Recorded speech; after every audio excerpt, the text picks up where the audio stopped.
शलाकाय चक्षुरुन्मिलितं येन तस्मै श्रीगुरवे नमः। नमः ॐ विष्णुपदाय कृष्णप्रेष्ठाय भूतले श्रीमते भक्तिवेदान्त स्वामी इति नामिने। नमस्ते सरस्वती देवे गौरवाणी प्रचारिणे निर्विशेष शून्यवादी पाश्चात्यदेशतारिणे। वाञ्छाकल्पतरुभ्यश्च कृपा सिन्धुभ्य एव च पतितानां पावनेभ्यो वैष्णवेभ्यो नमो नमः। जय श्री कृष्ण चैतन्य प्रभु नित्यानंद श्री अद्वैत गदाधर श्रीवासादि गौर भक्तवृंद। हरे कृष्णा कृष्णा कृष्णा हरे हरे, हरे राम राम राम हरे हरे। हरे कृष्णा। तो आज हम भगवद्गीता के आधार पर हम इस विषय पर चर्चा करेंगे कि कॉन्फ्लिक्ट्स क्यों होते हैं और उनको कैसे हम मिनिमाइज कर सकते हैं। तो it's nice to be here, it's beautiful temple. कई सालों से मैं यहाँ पे कानपुर के बारे में सुन रहा हूँ, पहली बार यहाँ पे आने का मौका मिला है मुझे। मैं कृतज्ञ हूँ यहाँ पे आने के लिए। और आज हम इस श्लोक पर चर्चा करेंगे। तो मैं इस श्लोक का अर्थ बोलता हूँ, फिर हम दोहराएंगे। भगवान बता रहे यस्मान नो द्विजते लोको, जो ऐसा व्यक्ति है जिसके कारण लोग विचलित नहीं होते हैं। साधारणतः क्या होता है, जब भी दो लोगों में आदान प्रदान होता है तो क्या होता है, I disturb you and you disturb me and together we make a disturbed world. तो या मैं तुमको डिस्टर्ब करता हूँ, तुम मुझे डिस्टर्ब करते हो, और इससे क्या होता है, दुनिया या तो कम से कम जो वातावरण है वो डिस्टर्ब हो जाता है। दो अगर व्यक्तियों में झगड़ा हो रहा है तो क्या होता है कि घर में माता पिता में पति पत्नी में झगड़ा हो रहा है तो क्या होता है, पूरे घर का जो वातावरण टेंस हो जाता है। कोई भक्त है, दो भक्तों में झगड़ा होता है तो सबको बहुत सहम के रहना पड़ता है कि मैं ये बोलूँगा इसके बारे में तो वो गुस्सा हो जाएगा, इसके बारे में कुछ अच्छा बोलूँगा, इसके बारे में कुछ बुरा बोलूँगा, तो सबको सहम के रहना पड़ता है।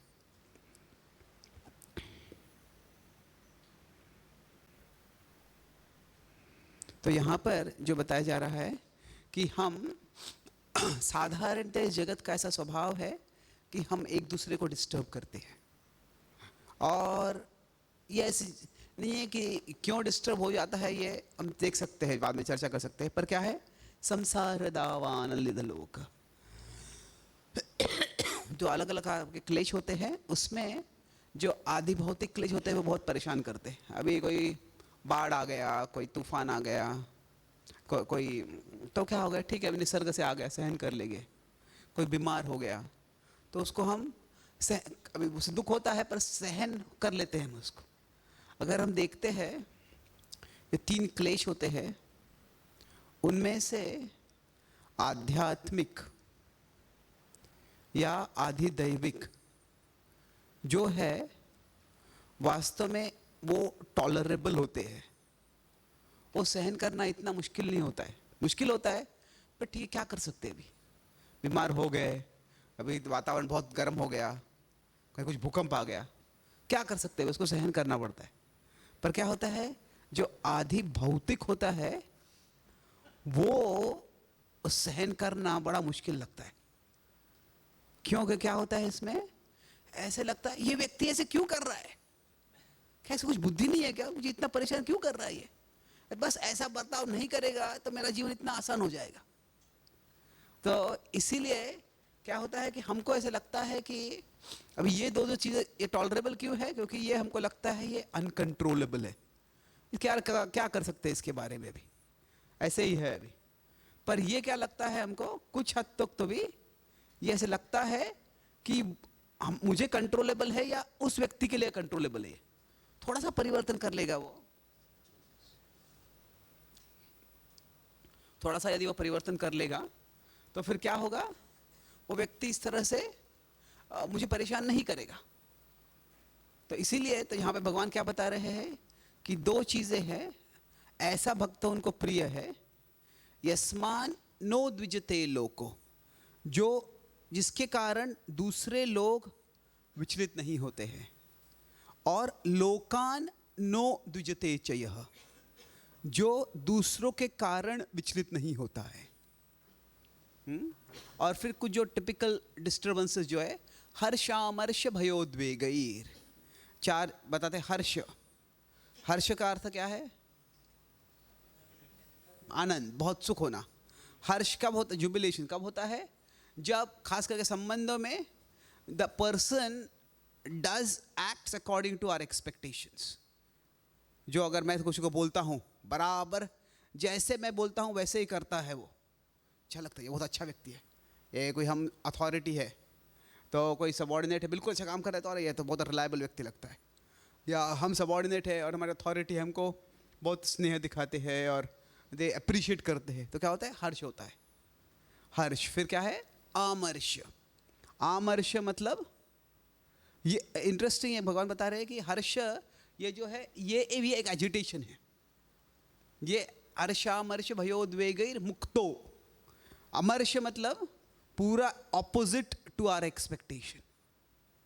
जब हम इससे हताश हो जाते हैं कि अरे इस व्यक्ति ने ऐसे कैसे किया, मैंने इतनी सेवा की और इस व्यक्ति ने नोटिस भी नहीं किया ये सेवा। मैं सोचता तो पब्लिकली अप्रिशिएट करेंगे, मेरा गुणगान करेंगे, तो एक क्वेश्चन भी नहीं बोला, ऐसे कैसे कर सकता है? या हो सकता है कि मैंने इसको ये सेवा करने को बोले थे, तो इसने सेवा की, ये सेवा भी नहीं की, और सेवा क्यों नहीं की इसका एक्सप्लेनेशन नहीं दिया, एपोलॉजी भी नहीं है, ऐसे एक्ट कर रहा है कि उसने कुछ गलत किया ही नहीं है। तो हम हताश हो जाते हैं। हर्षामर्ष भयोद्वेगैर। भय कब आता है? जब हमको लगता है कि, अभी संबंधों में अलग तरह से भय आ सकता है, कि जब मुझे लगता है कि no one will understand me, मैं क्या कर रहा हूँ कोई समझ ही नहीं रहा है। सबसे बड़ा अकेलापन कब आता है? ऐसे नहीं कि जब हम बिल्कुल फिजिकली अकेले होते, जब हम ऐसे लोगों से सराउंडेड होते हैं उनमें से कोई भी हमको समझ नहीं रहा है, हमको लगता है मैं किसी पे भी विश्वास नहीं कर सकता, कि कोई मुझे समझ में ही नहीं रहा है, मैं एक वचन बोलूँगा यहाँ पे सब मुझे गलत समझ लेंगे। तो क्या होता है? उससे बहुत भय होता है। हर्षामर्ष भयोद्वेगैर। और आखिरी बता रहे हैं, जो उद्वेग है, अभी उद्वेग अनेक कारणों से आ सकता है, पर खास करके जनरली क्या होता है, उद्वेग कितना होता है? It is the mismatch between expectation and reality. जितना सत्य और अपेक्षा इनमें डिस्टेंस होता है, उससे हमें उद्वेग होता है। तो मान लीजिए हमको कोई ऐसे रूमर है कि आज बड़ा फीस्ट है, और हम जाते हैं किचन में प्रसाद माहौल के लिए और बोलते हैं कि आज सरप्राइज फास्टिंग है आज उपवास है। मतलब ये क्या नॉनसेंस हो गया है? हम गए थे अपेक्षा पे आज फीस्ट होगा और ये बोले फास्टिंग करो आज। तो क्या होता है? जितना हमारा अपेक्षा और रियलिटी में डिस्टेंस होता है, उतना हम एजिटेट हो जाते हैं।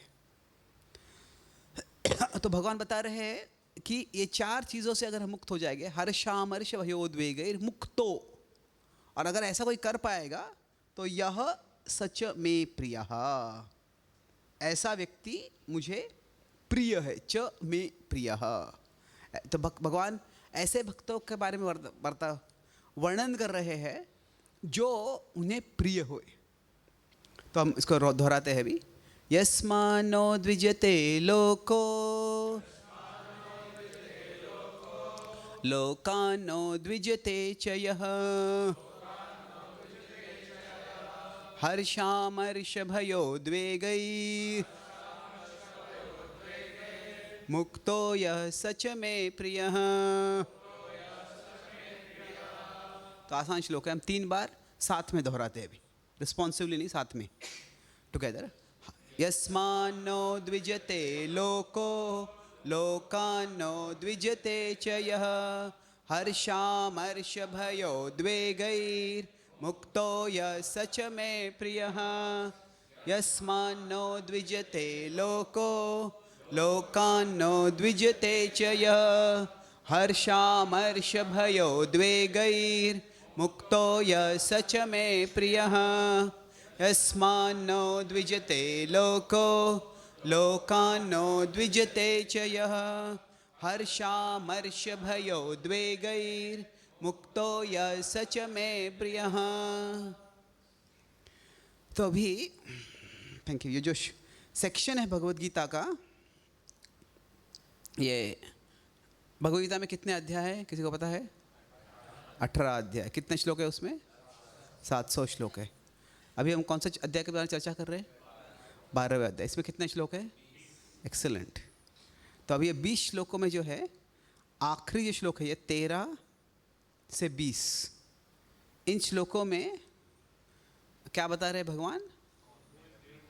तो कैरेक्टरिस्टिक्स, ऐसे गुण जो characteristics that endear a devotee to Krishna, जो ऐसे गुण जो भक्त को भगवान के प्रति, किसी भक्त को भगवान के प्रिय बनाता है। वो हम कह सकता है, थोड़ा विचित्र बात है, कोई भक्त है तो वो भगवान को प्रिय है, वो सत्य है, पर भगवान ये भी कहते ये था माहम प्रपद्यन्ते, तो भक्तों में भी श्रेणी होती है।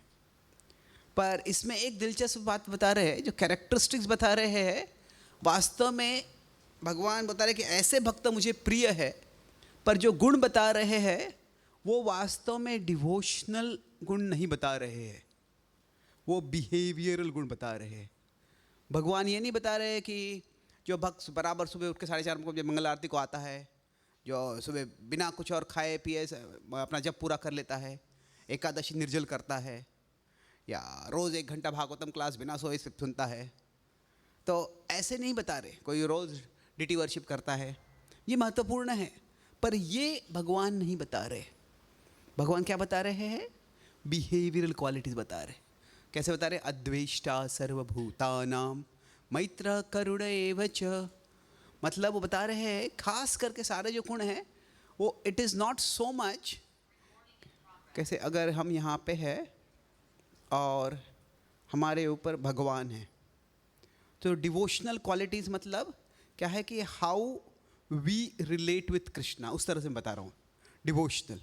और बिहेवियरल मतलब how we relate with others, तो बाकी सब लोग हैं उनके साथ हम कैसे बर्ताव कर रहे हैं, इसके बारे में भगवान जोर दे रहे।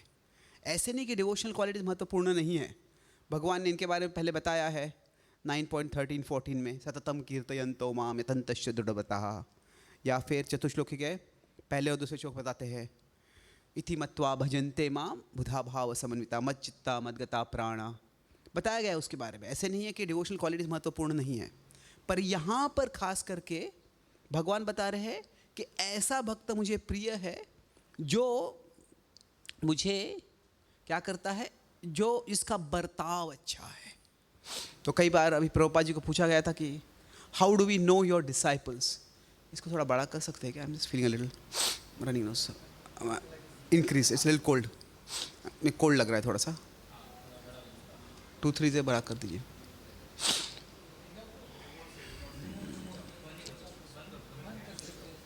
Are you sure? Okay. Okay. Okay, fine. तो प्रभुपाद जी को पूछा गया था, एक जर्नलिस्ट ने पूछा उनसे कि हम आपके शिष्यों को कैसे जान सकते हैं, तो बोलते हैं कि they are perfect gentleman and ladies, कि वो कैसे उचित तरह से बर्ताव करते हैं। तो अभी हम कह सकते हैं कि हाँ पर ये भक्त का बर्ताव ऐसे है, इस भक्त का बर्ताव ऐसे है, और सत्य नहीं है। तो है, वो होता है, अलग अलग भक्तों की अलग अलग परिस्थिति हो सकती है, मनस्थिति हो सकती है। पर भगवान 2 चीज़ें बता रहे हैं यहाँ पे कि दूसरों के बर्ताव से हम विचलित न हो, और हम ऐसा बर्ताव न करें कि हम दूसरों को विचलित करें। तो अभी ये एक तरह से हम कह सकते हैं आसान नहीं है ये। तो how can we do this? खास करके यहाँ पे जो भी भगवान बता रहे हैं उसमें इस प्रकार के जो गुण है उस पे भगवान जोर दे रहे हैं, और सारा जो सीक्वेंस है वो इसी से रिलेटेड है अधिकांश रूप से। तो अभी हम देखेंगे कि जब अर्जुन रणभूमि में है, अर्जुन युद्ध नहीं करना चाहते और भगवान अर्जुन को युद्ध करने को बोल रहे, और भगवान जब अर्जुन को युद्ध करने को बोलते हैं भगवद्गीता के माध्यम से, उसी भगवद्गीता में बता रहे हैं कि जो दूसरों को डिस्टर्ब नहीं करता है, जो दूसरों से डिस्टर्ब नहीं होता है, वो मुझे बहुत प्रिय है। तो अब युद्ध करना मतलब दूसरों को डिस्टर्ब करना ही हो गया ना। तो अभी ये इसका क्या होता है, कोई भी वाक्य होता है डोंट डिस्टर्ब अदर्स और don't be disturb by others. अगर और तो इसका अर्थ क्या है, क्या है कि अभी कुछ लोग तो बोलते हैं, अभी हम देख सकते हैं, let's will come back to Arjuna later, पर कुछ लोग बोलते हैं प्रचार का मतलब ये दूसरों को डिस्टर्ब करो, देखिए नहीं, सब मोह में है और उनके मोह से उनको बाहर निकालना है, मतलब क्या, डिस्टर्ब करो उसको। और कुछ लोगों का ऐसा विचार होता है कि जितने लोग ज़्यादा डिस्टर्ब हो गए मेरे क्लास से, उतना मेरा क्लास पावरफुल था। कुछ लोग यही देखते कि मेरा क्लास होने का लोगों को सन्नाटा होना चाहिए पूरा, क्या अरे क्या हो गया है, क्या बोला इसने। तो जितना लोग एजिटेट हो जाएंगे वो लगते हैं हो उतना वो अनकॉम्प्रोमाइजिंग प्रीचर। कुछ लोग तो सोचते हैं कि इधर तो केवल हमें डिस्टर्ब करना चाहिए, और कोई भी अगर भक्ति नहीं कर रहा है तो वो भक्ति नहीं कर रहा है, वो माया में है, ये देखकर हमको डिस्टर्ब होना चाहिए, फिर तो हमको प्रचार करने का मौका मिलेगा, या प्रचार करने का इम्पेटस आएगा, का इंस्पिरेशन आएगा, कि शक्ति आएगी। तो क्या ऐसे है? तो अभी एक तरह से हम देखेंगे, हम कह सकते हैं कि अर्जुन फाइटिंग कर रहे हैं, तो यह कैसे हम डोंट डिस्टर्ब और डोंट बी डिस्टर्ब्ड, इससे हम कैसे रिकंसाइल कर सकते हैं, कैसे उसको ये साथ में आता है। उसी तरह से अगर हम प्रीचिंग करते हैं तो उसमें कुछ हद तक क्या होता है कि हम डिस्टर्ब होते हैं। अगर अभी डिस्टर्ब ये शब्द का अलग अलग अर्थ हो सकता है, पर कुछ तो हम कह सकते हैं कि प्रभुपाद जी वृद्धावस्था में अमेरिका चले गए, तो वो क्यों गए, वो एक तरह से वो रेस्टलेस थे कि लोग अज्ञान में हैं, उनको मुझे ज्ञान देना चाहिए। अगर प्रभुपाद जी बहुत पीसफुल शांति से जीवन जी रहे होते तो फिर अमेरिका जाने के लिए जो खतरा था, जो इनकन्वीनियंस था, जो अनसर्टेनिटी था, वो सब प्रभुपाद जी नहीं स्वीकार करते। तो in one sense be disturbed, और कुछ हद तक जब हम प्रचार करते हैं तो लोग डिस्टर्ब होते हैं उससे। मैं ऑस्ट्रेलिया में था तो कई बार होता है कि जो हमारे रीति रिवाज होते हैं ना, वो पाश्चात्य देशी लोगों को समझ में नहीं आते। तो मैं वहाँ पे क्लास देने आता, सब वो ऑस्ट्रेलिया में एक न्यू गोवर्धन नाम की जगह है, एक पहाड़ के ऊपर है वो, और वहाँ पे कई पाश्चात्य लोग आते हैं, ऑस्ट्रेलियन लोग आते हैं। तो वहाँ पे कीर्तन ख़त्म हो गया था और मैं लेक्चर चालू करने के लिए रुका हुआ था, तो वहाँ पे एक ऑस्ट्रेलियन, एक मिडिल एज औरत थे भाई, 50-60 के थे, वो बोले can I ask you a question. बोले ओके, कि when you blow that shell why does everyone kiss the floor. कि वो शंख बजता है तो सब वो जमीन का चुंबन क्यों कर रहे हैं। तो अभी उनके दृष्टि में ये दंडवत किसी को पता ही नहीं है, तो क्या कर रहे हो आप। तो कई बार हमारे कार्य देख के लोग डिस्टर्ब हो जाते हैं।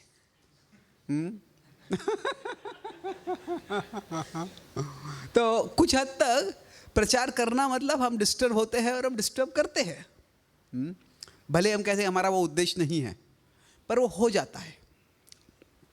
तो इसीलिए दोनों तरह से हम देख सकते हैं, जब भगवान बता रहे हैं डोंट बी डिस्टर्ब और डोंट डिस्टर्ब अदर्स, यस्मान नो द्विजते लोको और लोकान नो द्विजते चयः।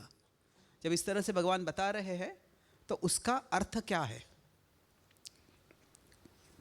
तो वास्तव में एक तरह से यहाँ पर जो डिस्टर्बेंस उद्विजते, उसका अर्थ हमें संदर्भ से समझना पड़ता है।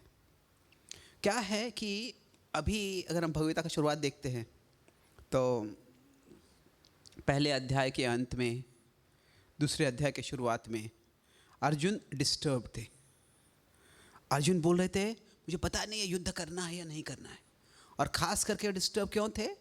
वो सोच रहे थे कि कथम भीष्मम अहम संख्ये द्रोणम च मधुसूदन ईशु भी प्रत्योत्स्यामि पूजार्हा वरिसूदन। कि जो भीष्म और द्रोण की मुझे पूजा करनी चाहिए, उनके ऊपर मैं तीर कैसे चला सकता हूँ? ये बिल्कुल असहनीय है मेरे लिए। जो जिनकी प्रसन्नता के लिए मैंने धनुर्विद्या सीखी, जिनको जब हम कुछ सीखते हैं, मान लीजिए हम शास्त्र सीखते हैं और हमारे गुरुदेव के या वरिष्ठ भक्तों के आशीर्वाद से हम शास्त्र सीखते हैं, और फिर कोई फिलोसॉफिकल इंस्टीट्यूशनल इशू आ जाता है और हमें हमारे शास्त्र के ज्ञान के आधार पर जो हमारे शिक्षा गुरु है, मार्गदर्शक है, उनसे ही बहस करनी पड़ रही है। हम बोले मैंने शास्त्र इसके लिए सीखा था कि मेरे गुरु से या मेरे वरिष्ठ भक्तों से मुझे अभी आर्ग्यूमेंट करना पड़े।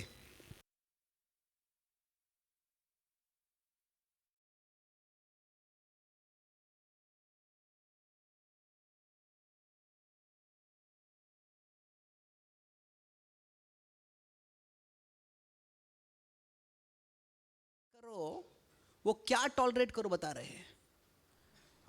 क्या वो उनका कहने का मतलब ये है कि ये कौरवों ने आपके प्रति बड़ा अत्याचार किया है, द्रौपदी का अपमान किया है, उसने युधिष्ठिर का राज्य छीन लिया है, ठीक है अत्याचार किया है, वो सहन कर लो और युद्ध मत करो। क्या वो मतलब वो टॉलरेट है? नहीं।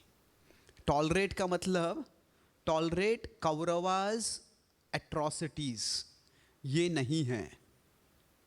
टॉलरेट क्या है?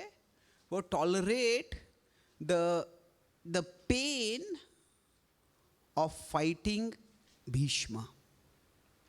भीष्म और द्रोण के प्रति आपको जो युद्ध करना पड़ रहा है तो आप टॉलरेट करो बिकॉज इट्स योर ड्यूटी, आपका कर्तव्य है ये। और यह है भौतिक स्तर पे तुम्हें थोड़ी आसक्ति है, उसके कारण तुम्हें मुश्किल जा रहा है, पर ये सहन करो।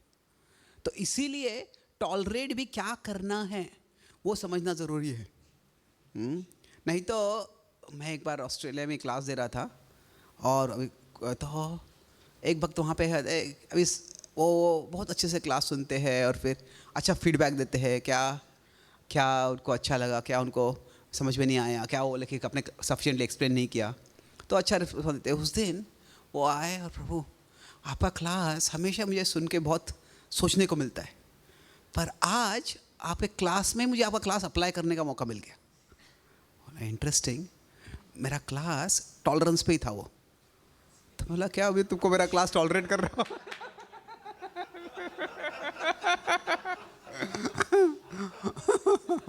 तो जुडाइज्म में कहावत होती है कि have your ears heard what your mouth has spoken. कि आपका मुंह जो बोल रहा है कि आपके कान ने वो सुना है, मतलब क्या आप विचार कर चुके हैं अब क्या बोल रही है। तो फिर बोला कि एक्चुअली ऐसे आपका क्लास टॉलरेट करता वैसे नहीं। वो बोला क्योंकि मैं पीछे बैठा था, मैं थोड़ा लेट आया था, और फिर मेरे बाजू में जो भक्त बैठे थे वो पूरा क्लास में वो फ़ोन पे कुछ बात कर रहे थे किसी से, और मुझे गुस्सा आने लग गया था। मैं क्लास सुन नहीं पा रहा था, पर मैंने सोचा कि मुझे टॉलरेट करना चाहिए। तो अभी अगर कोई अभी फ़ोन के क्लास के बीच में कोई बात कर रहा है तो क्या वो टॉलरेट करना चाहिए? क्या लगता है आपको?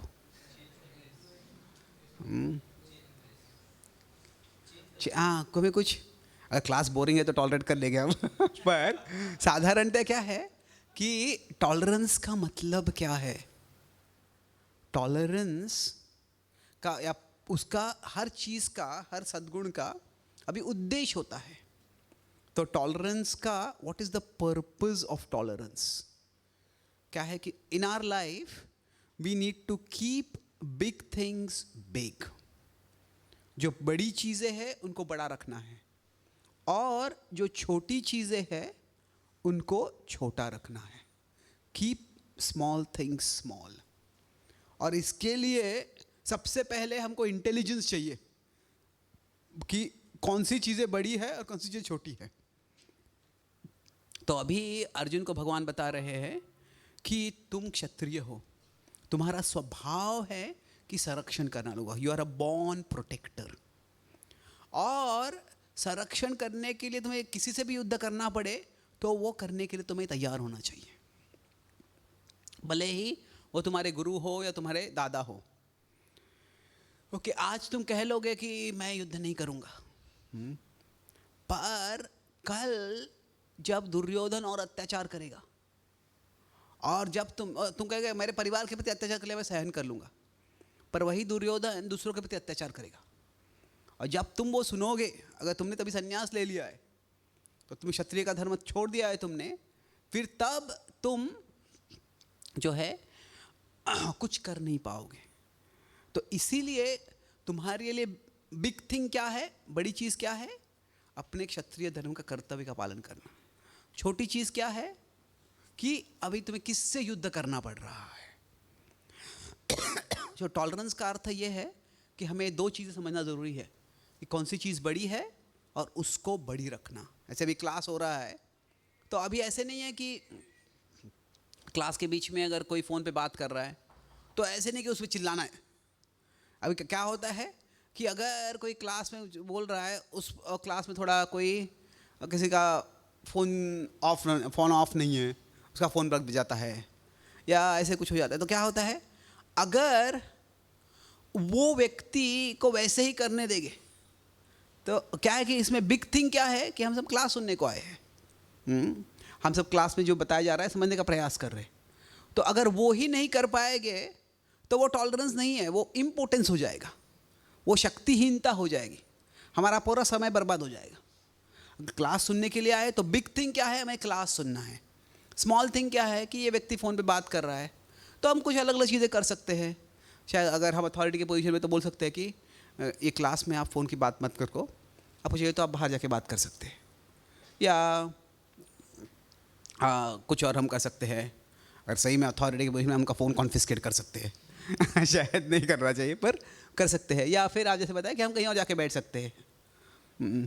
पर अभी मान लीजिए कोई स्पीकर है और कोई फ़ोन उस पर क्लास में फ़ोन जाता है और वो स्पीकर उसी व्यक्ति पे चिल्लाने लगता है और 10 मिनट तक उस पर चिल्लाते रहता है वो, और उसके बाद में वो स्पीकर क्लास देता है हमें सहनशील रहना चाहिए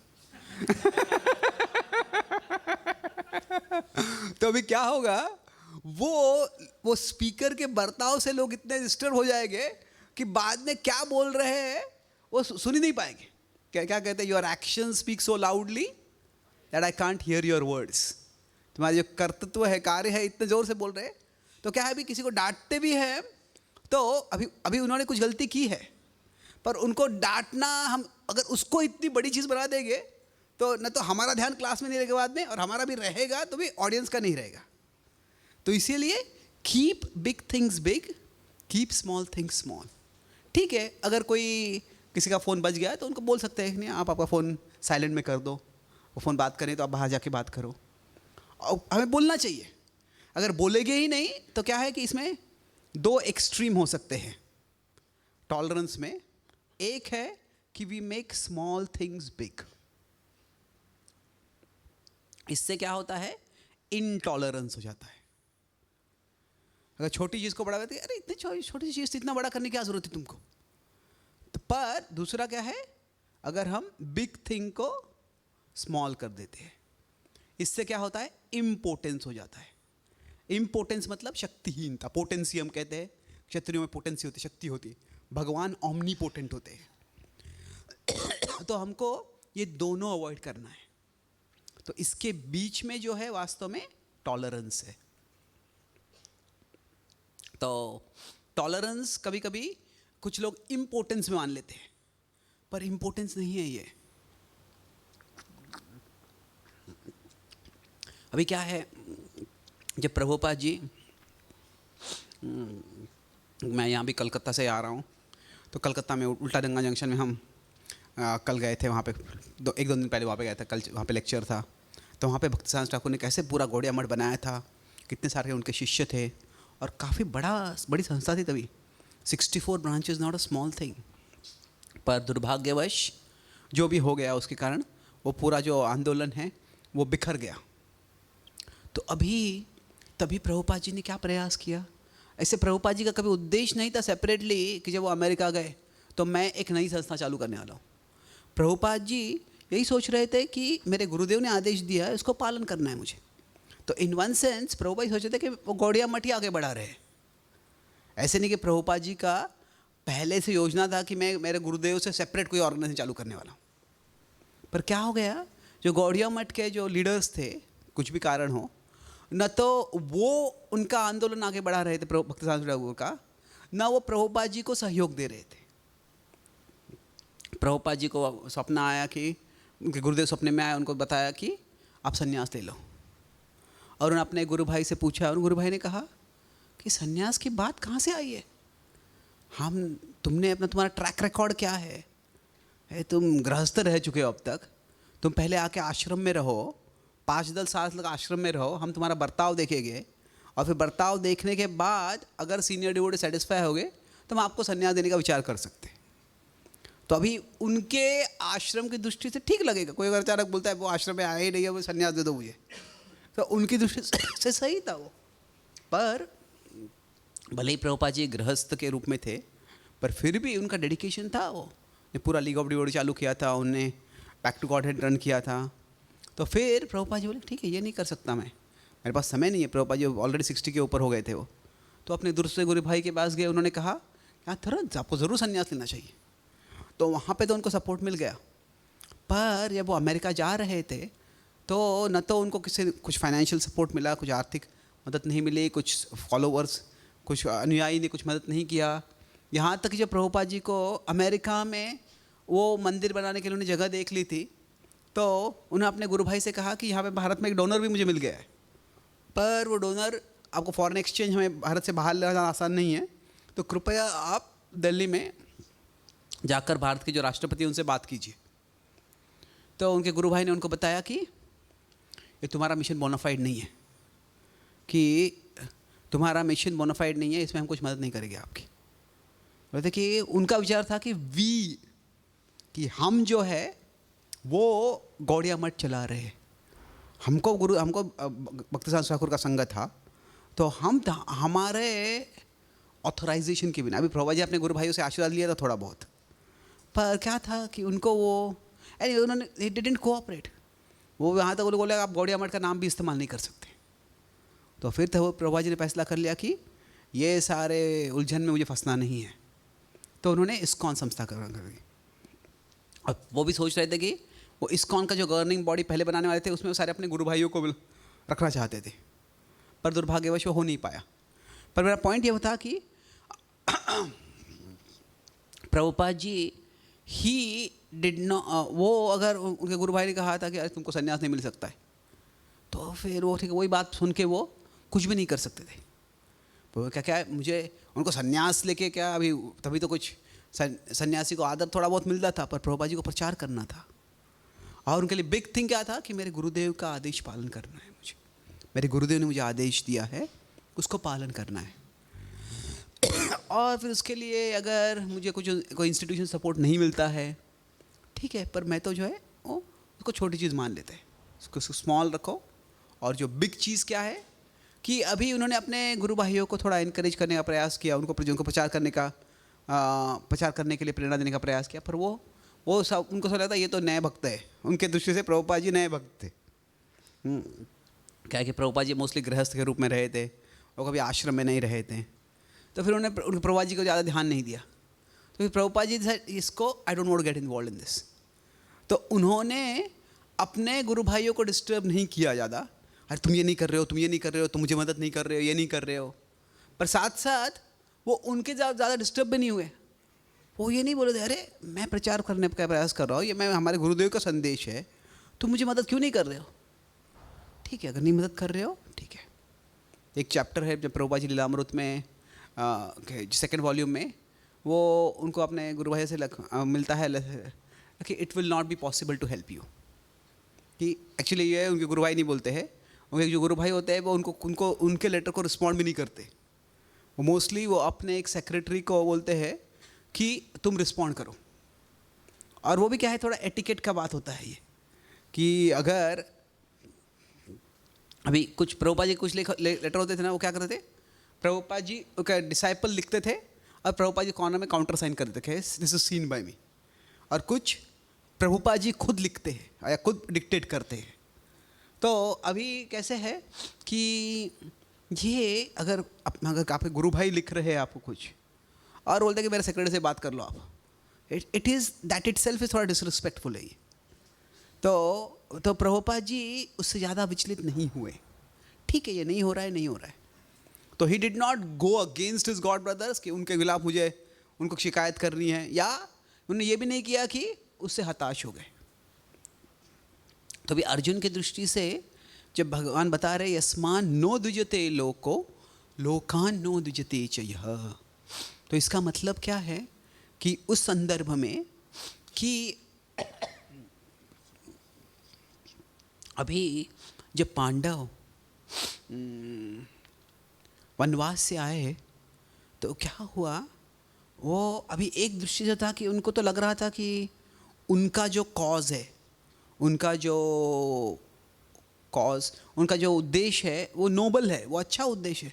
उनके प्रति बड़ा अत्याचार हुआ है, उनका राज्य छीन लिया गया है, उनके पत्नी के साथ दुर्व्यवहार हुआ है, पर फिर भी जब वो वापस आए तो उन्होंने देखा कि अधिकांश राजा उनके साथ संधि बनाने के तैयार नहीं थे।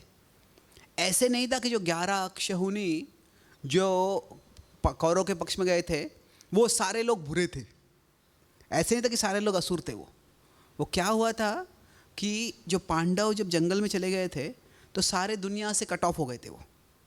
और उस समय में दुर्योधन ने क्या किया, दुर्योधन ने अपनी कहानी जो थी सबको बताने लग गया। वो अरे उसमें ऐसे हुआ वैसे हुआ, ये इसने ऐसे बोला था, उसने वैसे बोला था। तो भी क्या होता है, just because our cause is right does not mean that everybody will think that our cause is right. भले ही हमारा उद्देश्य सही हो, इसका मतलब ये नहीं कि सब लोग समझे कि मेरा उद्देश्य सही है। तो क्या हो गया था, पांडव और खास करके आखिरी साल में तो उनको अज्ञातवास में रहना पड़ा था। वैसे भी जंगल वनवास में थे, फिर अज्ञातवास में थे। तो क्या हुआ था कि सारे जो राजा थे उन सबको, अनेक राजाओं को उसने अपने पक्ष में कर लिया दुर्योधन ने। तो अभी एक तरह से पांडव जानते थे कि भीष्म द्रोण हमारे अगर युद्ध होगा तो वो हमारे साथ युद्ध नहीं, हमारे पक्ष में नहीं आने वाले।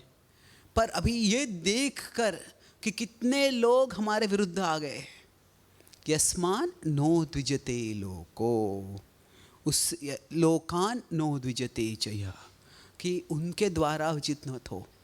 कि अगर आप अपेक्षा करोगे आपका तो कॉज नैतिक है तो इसीलिए आपको सपोर्ट करना चाहिए लोगों ने, पर ऐसे नहीं होता है दुनिया में। कभी कभी हम कुछ करना चाहते हैं पर लोग उसको सपोर्ट नहीं करते हैं। और दूसरा जो बता रहे हैं कि अभी वैसे बताते हम कोई ना कोई तो ऐसे तो हम जी नहीं सकते हैं कि हम किसी को डिस्टर्ब नहीं करना चाहिए। तो मैं अभी एक कोट किसी ने मुझे भेजा था कि if you want to please everyone don't be a leader, be a free distributor of ice cream. अगर आप सबको खुश करना चाहते हैं तो सबको आप आइसक्रीम बांटो, आप लीडर बनने का प्रयास भी मत करो।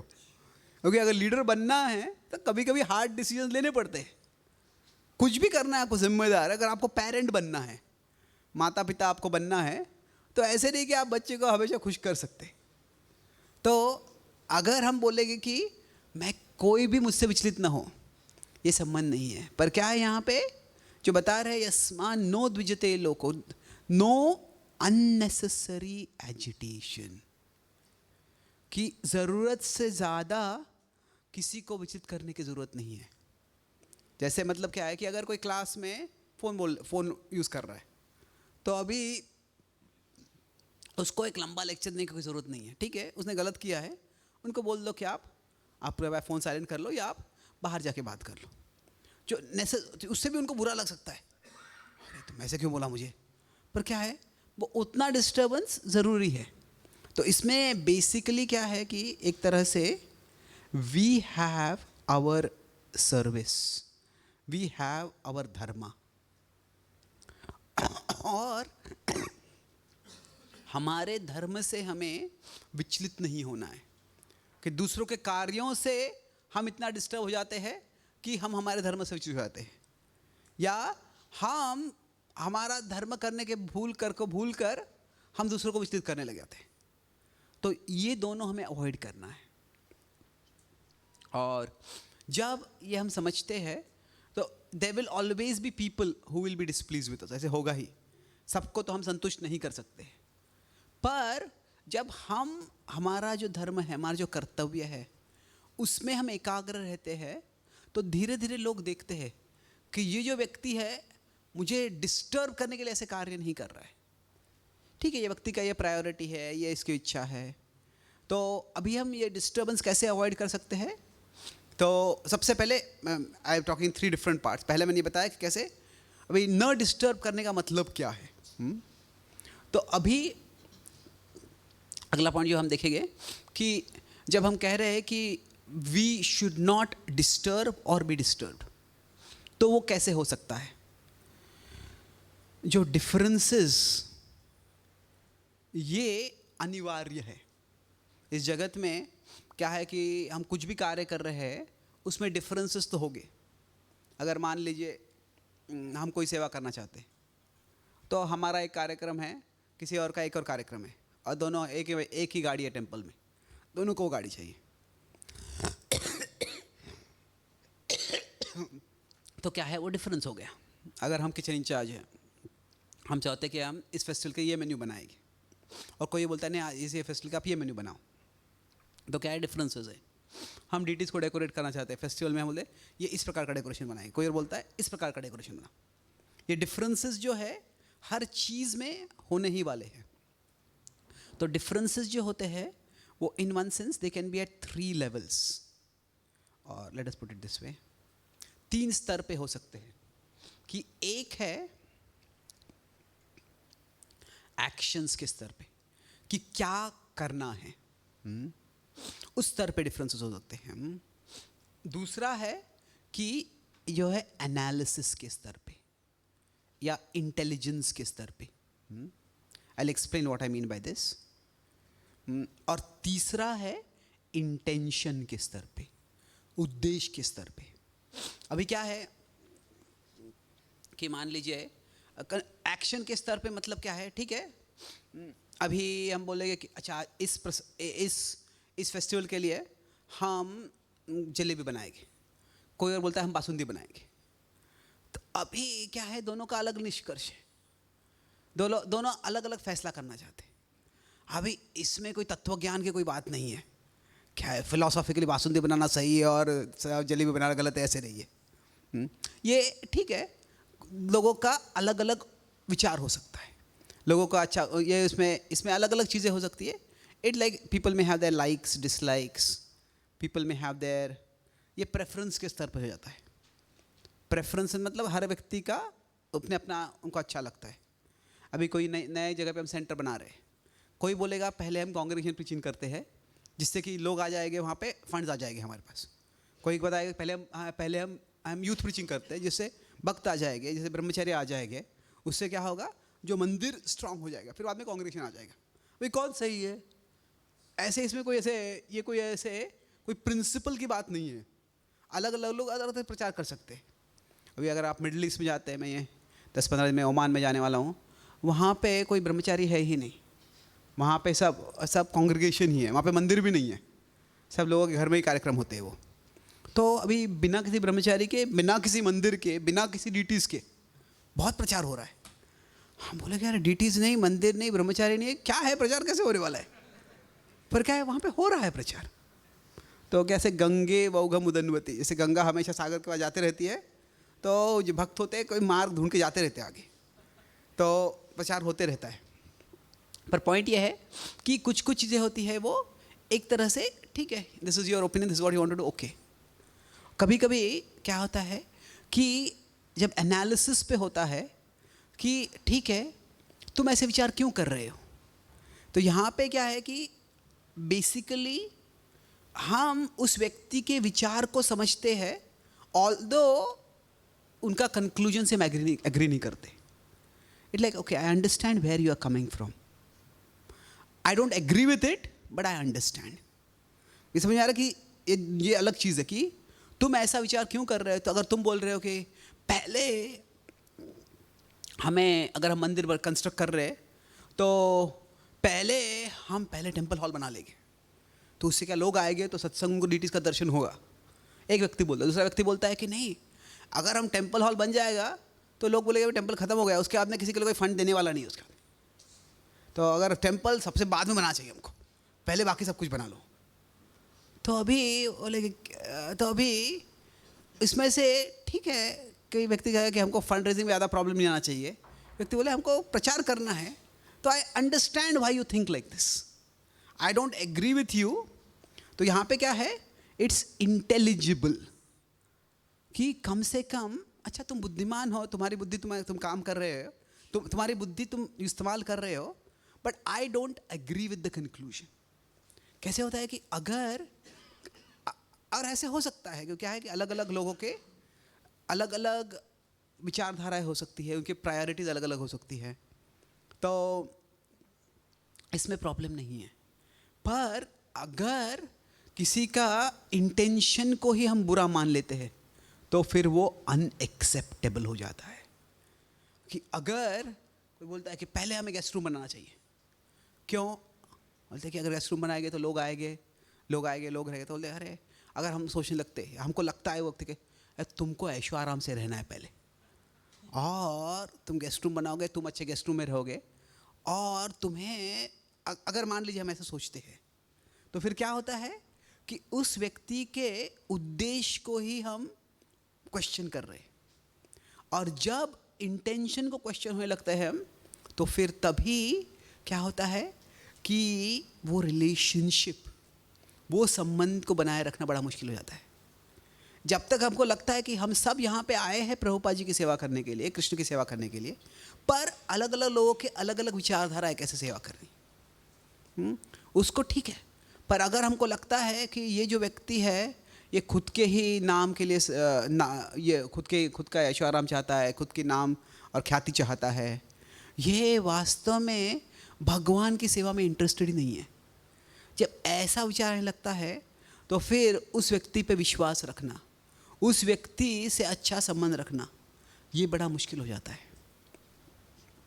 तो जहाँ तक हो सके we want to avoid assuming that people's intentions are bad, कि हमें ऐसे सोचना कि जब कोई व्यक्ति हमसे मतभेद करता है, हमसे अलग जाता है, निष्कर्ष निकालता है वो, तो उसमें क्या है कि ऐसा निष्कर्ष निकालना कि जो अलग कुछ करना चाहता है, ये उसे सोचना कि जो व्यक्ति ये इनसिंसियर है, ये व्यक्ति बिल्कुल आलसी है, ये मेहनत करना ही नहीं चाहता है, ये भक्ति के नाम में ये आराम का जीवन जीना चाहता है।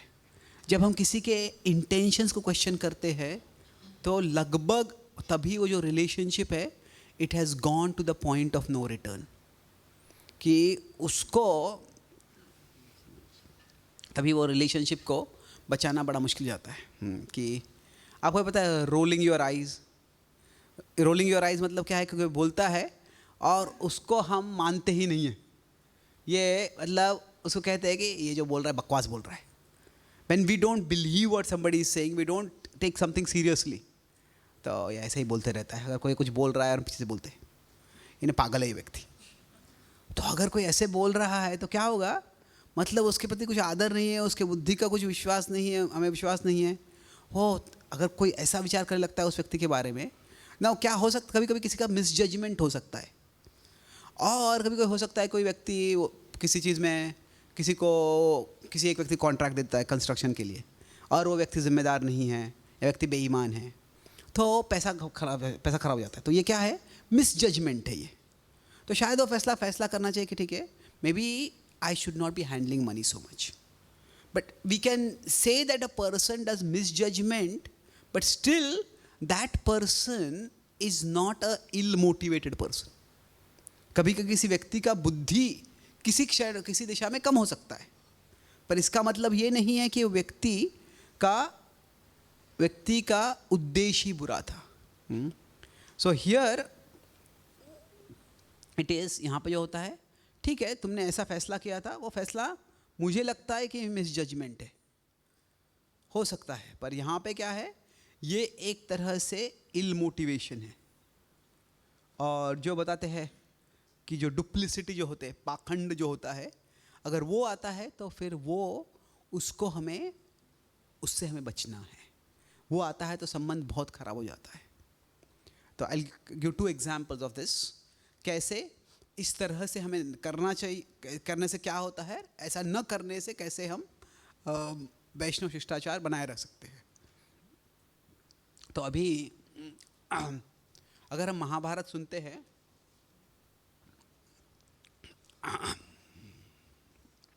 महाभारत में कई प्रकार के अधर्म होते हैं।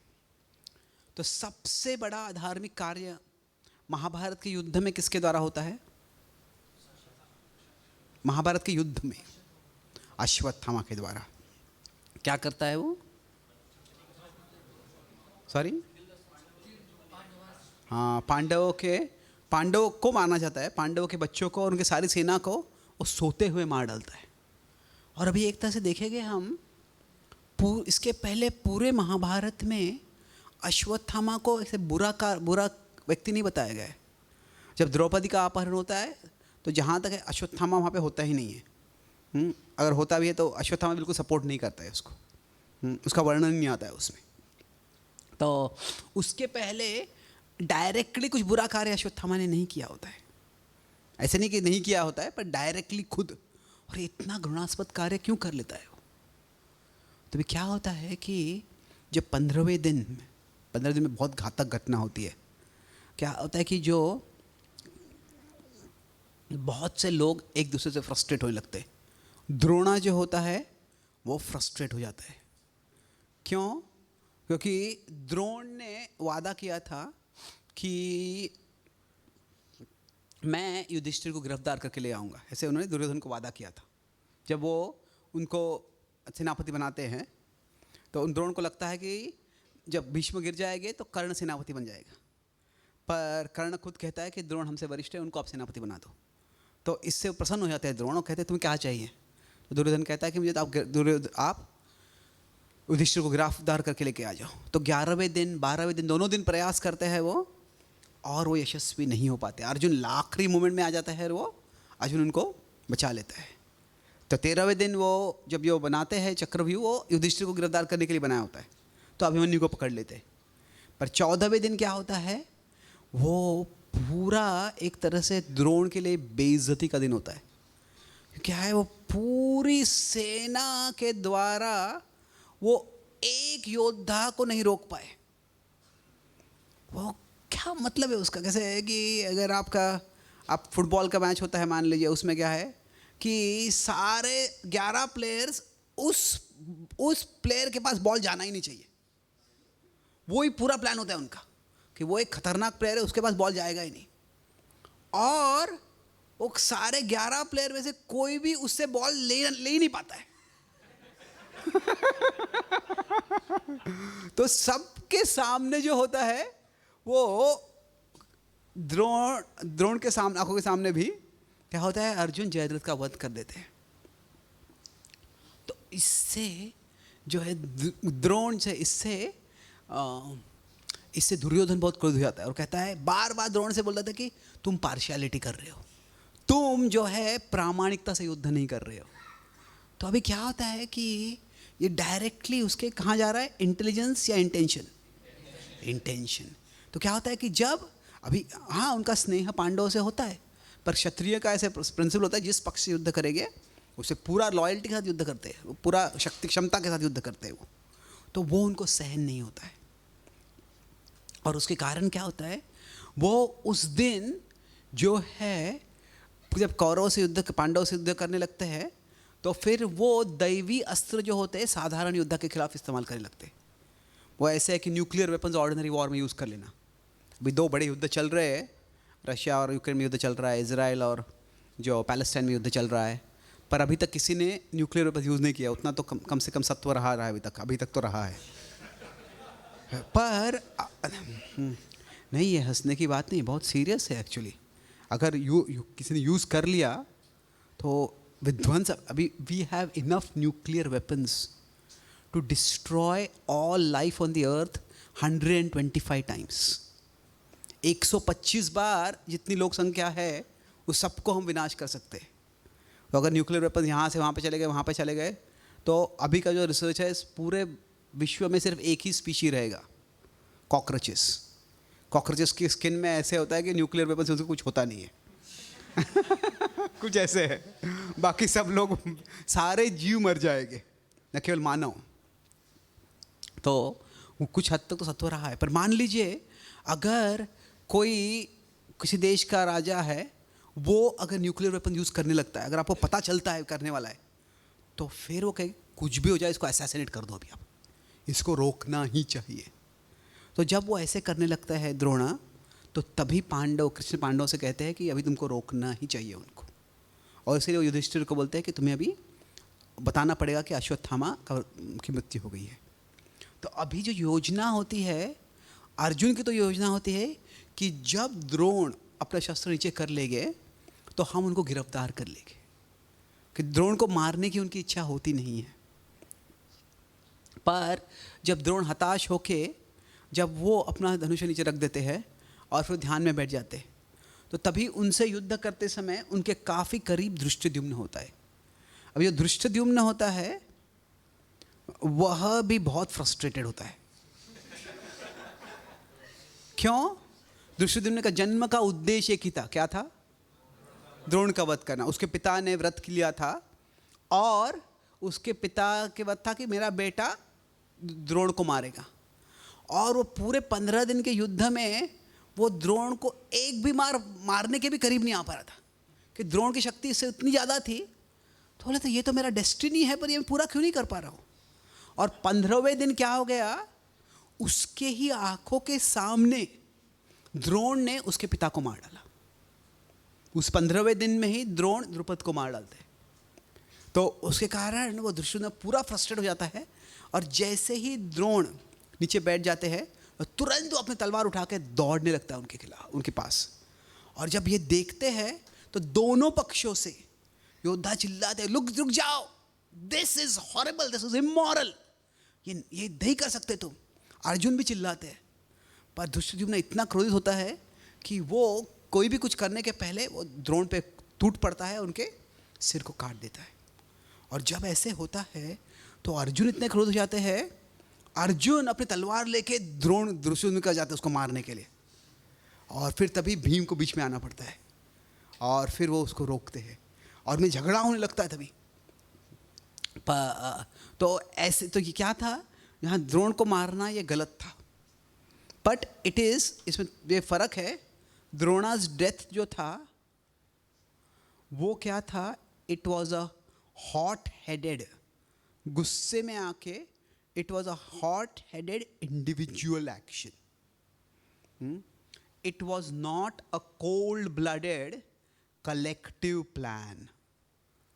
कलेक्टिव प्लान क्या था कि उनको रोकना है, उनको उस तरह से मारना है, ये प्लान नहीं था। अब ये फ़र्क महत्वपूर्ण है। तो अभी क्या होता है, जब द्रोण की मृत्यु हो जाती है तो सारे जो कौरव के पक्ष में जो योद्धा होते हैं वो डर जाते हैं, और उनका अभी कमांडर ही मर गया, क्या करेंगे। तो सब दौड़ने लगते हैं वहाँ से। और जब जा रहे होते तो अश्वत्थामा दूसरी दिशा से आता है। अश्वत्थामा उस दिन घायल हो गया होता है और फिर वो कुछ ट्रीटमेंट के लिए वहाँ पीछे चला गया होता है। तो वापस जब आता है वो अपने घावों को थोड़ा मलहम लगा के और फिर कुछ मंत्रों से कुछ ठीक करके, तो वो देखता है तुम क्यों दौड़ रहे हो। और तभी दुर्योधन बताता है कि वो पांडवों ने षड्यंत्र बना के तुम्हारे पिता को जब उन्होंने युद्ध छोड़ दिया था मार देते। तो अभी अश्वत्थामा तभी इतना क्रोध हो जाता है, बोलते हैं अभी उसको तो लगता है कि कम से कम अर्जुन ने तो ये रोकना चाहिए था। अर्जुन के प्रति मेरे पिता उसे कितना स्नेह देते थे, और वो उसको बहुत खटकता था कि ये मेरे पिता है पर मुझसे ज़्यादा ये अर्जुन को स्नेह देते। और फिर भी ऐसे उसमें वो थोड़ा सा कह सकते थे जेलसी था, पर फिर भी उसको पता था कि अर्जुन जो है he is a better Archer, मुझसे अच्छे आर्चर है, मुझसे अच्छा शिष्य है। और कभी कभी क्या होता है कि हमें अच्छा ही लगता है, कोई व्यक्ति हमसे अच्छा है, पर फिर भी अगर हम बेसिकली देखते हैं कि actually this person is hard working, ये मेहनत करता है, इसमें टैलेंट है, मैं कीर्तन करता हूँ, मैं क्लास देता हूँ, कोई और क्लास देता है, अगर कोई और मुझसे अच्छा क्लास देता है, शायद मुझे लगेगा कि मैं सबसे अच्छा क्लास दूँ, पर अगर मैं वास्तव में देखता हूँ कि एक्चुअली अच्छे पॉइंट बोलता है, अच्छे डिलीवर करता है, लोगों को प्रेरणा दे रहा है, तो क्या है, लाइक अ ग्रजिंग एक्नॉलेजमेंट तो होता है कि this person is a good person. पर तभी जब इनको लगता है कि ये अर्जुन ने षड्यंत्र बनाया अपने ही गुरु को इतनी बेरहमी से मारने के लिए, और फिर उसको लगता है कि अगर अर्जुन ने अपने गुरु के साथ ऐसे किया है, अगर वो जब उसके गुरु अचेतन थे तभी उसको मार दिया उन्होंने, तो जब ये अचेतन है तब मैं उनको मारूंगा। तो इसलिए वो क्या करता है, सोचता है कि उनको, वो सो रहे हैं तभी मारने में कोई गलत नहीं है उनको, और फिर न केवल उनको मारना चाहिए तो सबको मार डालते हैं। तो अभी what he did was terrible. पर अगर अश्वत्थामा के विचार से देखें तो क्या लगता है, लॉजिक है उसके लिए, वो एक ट्रैजिक लॉजिक है, पर वो लॉजिक है उसका। बस इसमें सब गलती क्या होती है, अभी उस समय एक बार तो जाके वो अर्जुन से पूछ सकता था, ये तुम्हारे गुरु थे, तुम्हारे गुरु से इतना स्नेह था, तुम्हारे गुरु तुम्हें कितना स्नेह देते थे, उनको तुमने इतने बेरहमी से कैसे मारा, वो एक बार तो जाके पूछ सकते थे, पर वो कभी पूछता नहीं है उनको। और वो क्या करता है, जो दुर्योधन जो कहानी बता देता है उसी को स्वीकार कर लेता है, और उसके कारण वो खुद भी इतना विध्वंसक कार्य कर लेता है। तो क्या होता है वहाँ पे, जो यहाँ पे वो मैं बोल रहा एज्यूम करता है, क्या तो जो एक्शन जो था एक तरह से रॉन्ग था कह सकते थे, जो हुआ वो गलत था, ऐसे नहीं कह सकते जो द्रोण को जिस तरह से मारा वो सही था, वो गलत था, पर वहाँ पे जो इंटेंशन था क्या वो रॉन्ग था? नहीं। अभी कोई अश्वत्थामा को बताता भी नहीं है कि तुम्हारे पिता ने वास्तव में दिव्य अस्त्र साधारण लोगों के खिलाफ यूज़ किए थे। वास्तव में खुद भी वही करता है, वो भी खुद आदमी ब्रह्मास्त्र इस्तेमाल करता है, यद्यपि उसको पता नहीं है ब्रह्मास्त्र कैसे वापस लेना होता है। पर क्या है यहाँ पे, जब हम किसी के बारे में कुछ सुनते हैं तो कई बार क्या होता है कि वो व्यक्ति ये क्यों बता रहा है, क्या वो व्यक्ति सही बता रहा है, कुछ गलत बता रहा है। क्या होता है, कोई भी घटना होती है तो there is my one side of the story, और फिर क्या है, there is the other side of the story, and then there is the story. क्योंकि दो साइड से भी पूरी स्टोरी नहीं होती है, वो दो साइड से भी क्या होता है, ठीक है ये आप ऐसे बोल रहे हो, ऐसे बोल रहे हो, फिर उसके बाद सही क्या हुआ है वो पता करना इतना आसान नहीं होता है, समय लगता है उसके लिए। तो जब हम दूसरों का किसी का इंटेंशन ही बुरा मान लेते हैं तो क्या होता है, फिर उससे वी गेट वेरी डिस्टर्ब, ये व्यक्ति ऐसे कैसे कर सकता है, और फिर जो हम कार्य करते हैं वो भी बहुत डिस्टर्बिंग हो जाते हैं ना। क्या लोगों का इंटेंशन बुरा हो सकता है, हो सकता है, पर डायरेक्टली वैसा अज्यूम करना, जब कोई ऐसा कार्य करता है जो कार्य हमें समझ में नहीं आता है, हमें बहुत गुस्सा आता है वो कार्य सुन के, कार्य देख के या कार्य के बारे में सुन के, पर वो कार्य क्यों हुआ है जब तक हम समझते नहीं, हम एज्यूम कर लेते ये व्यक्ति ऐसे ही है, इसके कारण ऐसे कार्य करिए, तो उससे बहुत बुरा हो सकता है। इसके विपरीत हम एक और इंटेंशन देख सकते हैं, जब प्रभुपाद जी अमेरिका से भारत में आए तो क्या हुआ, अभी एक तरह से वो उनकी चेतना तो थी कि ये हमारे गुरुदेव का आदेश है और ये गुरुदेव के आदेश में पूरा, गुरुदेव का मिशन है मैं पूरा कर रहा हूँ। तो he introduced his disciples to his god brothers. एक तरह से प्रभुपाद जी के जो गुरु भाई थे वो उनके सीनियर गॉड ब्रदर्स थे। वो उनके गुरुदेव के साथ शायद युवावस्था में संन्यास लिया था, उनके मिशन में रहे थे।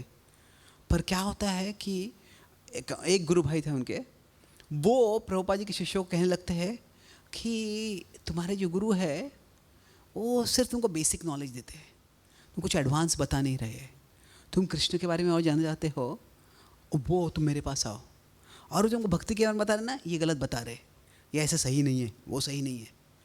तो ऐसे करके क्या कर रहे होते हैं वो, इसको इंग्लिश में कहते हैं पोचिंग। पोचिंग मतलब क्या, कि वो प्रभुपाद जी ने जो प्रचार किया है वो लोगों को छीनने का प्रयास करते हैं। तो तभी जब प्रभुपाद जी को पता चलता है तो प्रभुपाद जी बहुत क्रोधित हो जाते हैं और वो कहते हैं कि none of my disciple should associate with him, कि उस गुरु भाई के साथ कोई भी संग न करे। और वो कहते हैं कि he is like an envious snake. बहुत अभी अपने गुरु भाई के बारे में ऐसे बोलना कि वो एक ईर्ष्यालु सांप के समान है, तो प्रभुपाद जी बोलते हैं। बट उसके बाद में क्या होता है कि वो जो गुरु भाई है वो उनको कोई बीमारी हो जाती है, वो गुजर जाते हैं। तो तभी कुछ भक्त प्रभुपाद जी का आते हैं और क्या होते हैं, प्रभुपाद जी उनकी क्या गति हुई अभी। तो कभी कभी क्या होता है, जिनको हम बुरा मानते हैं वो नरक में गए, यहाँ गए, वो सुनने में हमको बड़ा आनंद आता है। तो प्रभुपाद जी बड़े गंभीर हो जाते हैं। प्रभुपाद जी बोलते हैं he went back to Godhead, कि वो भगवत धाम गए। वो मेरे गुरु महाराज बहुत पावरफुल है और उन्होंने जीवन भर मेरे गुरु महाराज की सेवा की थी। तो अभी देखिए, एक जगह पे उन्होंने कहा कि एनवियस स्नेक है और दूसरी जगह कहते हैं कि उन्होंने जीवन भर अपने गुरु महाराज की सेवा की। तो ये दो कैसे स्टेटमेंट्स को हम समझ सकते हैं कि एक क्या था कि जब प्रभुपाद अगर यहाँ पर है और उनके शिष्य यहाँ पर है तो उनका एक रिलेशनशिप है कि he is the protector of his disciples. तो अपने शिष्य, प्रभुपाद जी कहते हैं कि आप मेरे गुरु भाई का जाओगे, वो कुछ बताएंगे और फिर वो कुछ अलग बताएंगे, कुछ विरुद्ध बताएंगे, तो आप कंफ्यूज जाओगे और कन्फ्यूजन से आप पदभ्रष्ट हो सकते हो। तो ये प्रोटेक्ट करने के लिए प्रभुपाद जी बहुत स्ट्रॉन्ग स्टेटमेंट बोल सकते थे। इसलिए वो क्या बोले थे कि अगर उनके गॉड ब्रदर है, भले उनके सीनियर गॉड ब्रदर है, वहाँ पे वो बोले थे कि आप उनसे संग मत करो। पर इसके कारण प्रभुपाद जी ऐसे नहीं कि ही हैड बिकम ब्लाइंड, कि उनकी सेवा अपने गुरु के साथ थी पर उसी तरह से वो भी अपने गुरु की सेवा कर रहे थे।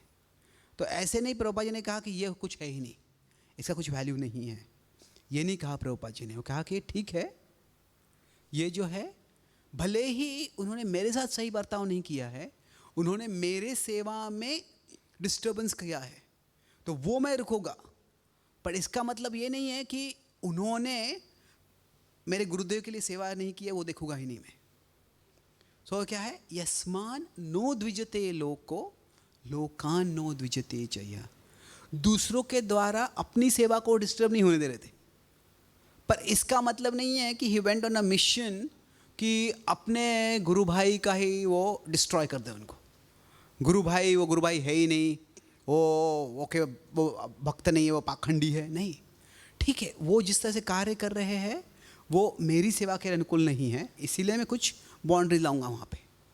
पर ऐसे नहीं है कि वो मेरी सेवा में व्यत्यय ला रहे, इसका मतलब ये नहीं कि वो बुरे व्यक्ति है, इसका मतलब ये नहीं है कि उन्होंने जो भी सेवा की है वो सब केवल एक दिखावा है, पाखंड है, ऐसे नहीं है।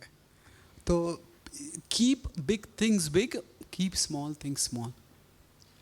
जब अपने शिष्यों के साथ उनको देखभाल करनी है तो बिग थिंग क्या है कि वो शिष्य गुमराह न हो जाए। स्मॉल थिंग क्या है, ठीक है इस भक्त से मेरा संबंध इतना अच्छा नहीं रह सकता है, ठीक है चलेगा।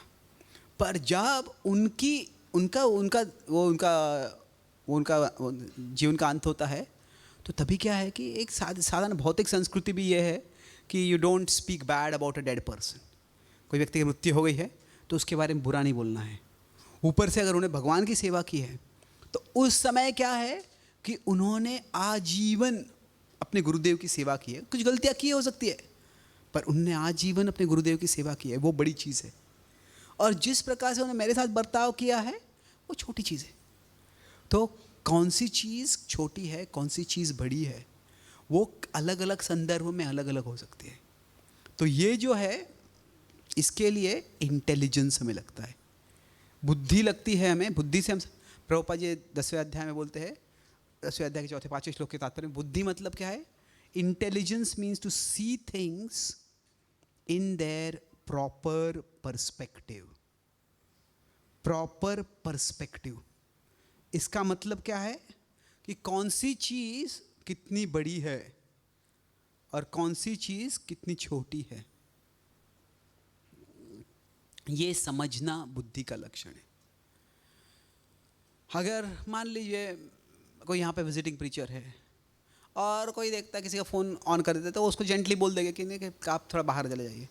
पर यहाँ पे कोई रेगुलर प्रीचर है और कोई भक्त है, हर एक क्लास में उनका फ़ोन चला जाता है, तो हर क्लास में बार बार वही गलती कर रहे हैं, तो शायद फिर यहाँ पे जो लोकल प्रीचर है वो बोल सकते, थोड़ा उनको डांटना पड़ेगा, ये हर बार तुम्हें ऐसा नहीं करना चाहिए।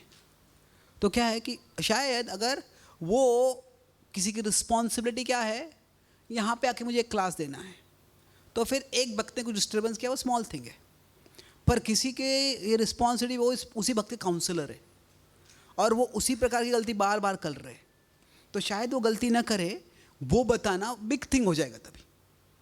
इसीलिए शायद उनको थोड़ा और डांटना पड़ेगा, सिंपली जेंटली नहीं बोल सकते। तो क्या है, हमें हमारी बुद्धि से समझना है, हमारी सेवा के अनुसार, हमारे रोल के अनुसार कि कौन सा चीज़ बड़ी है और कौन सी छोटी है। उसके अनुसार क्या है कि हम दूसरों को डिस्टर्ब नहीं करेंगे, अननेसेसरी डिस्टर्ब नहीं करेंगे, और दूसरों के द्वारा अननेसेसरीली डिस्टर्ब नहीं होंगे।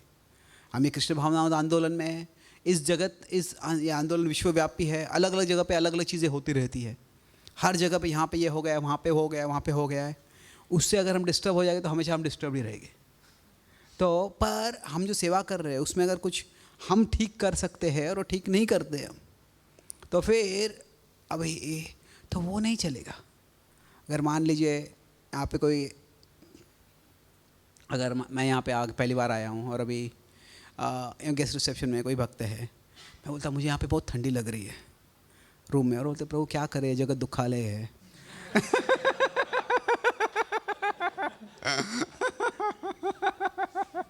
तो अभी मेरा विचार आएगा, जगत तो दुखालय होगा पर ये रूम दुखालय मेरे लिए अभी है। तो क्या है कि वो अभी हमारे कंट्रोल में है, तो वो हमें फिक्स करना चाहिए।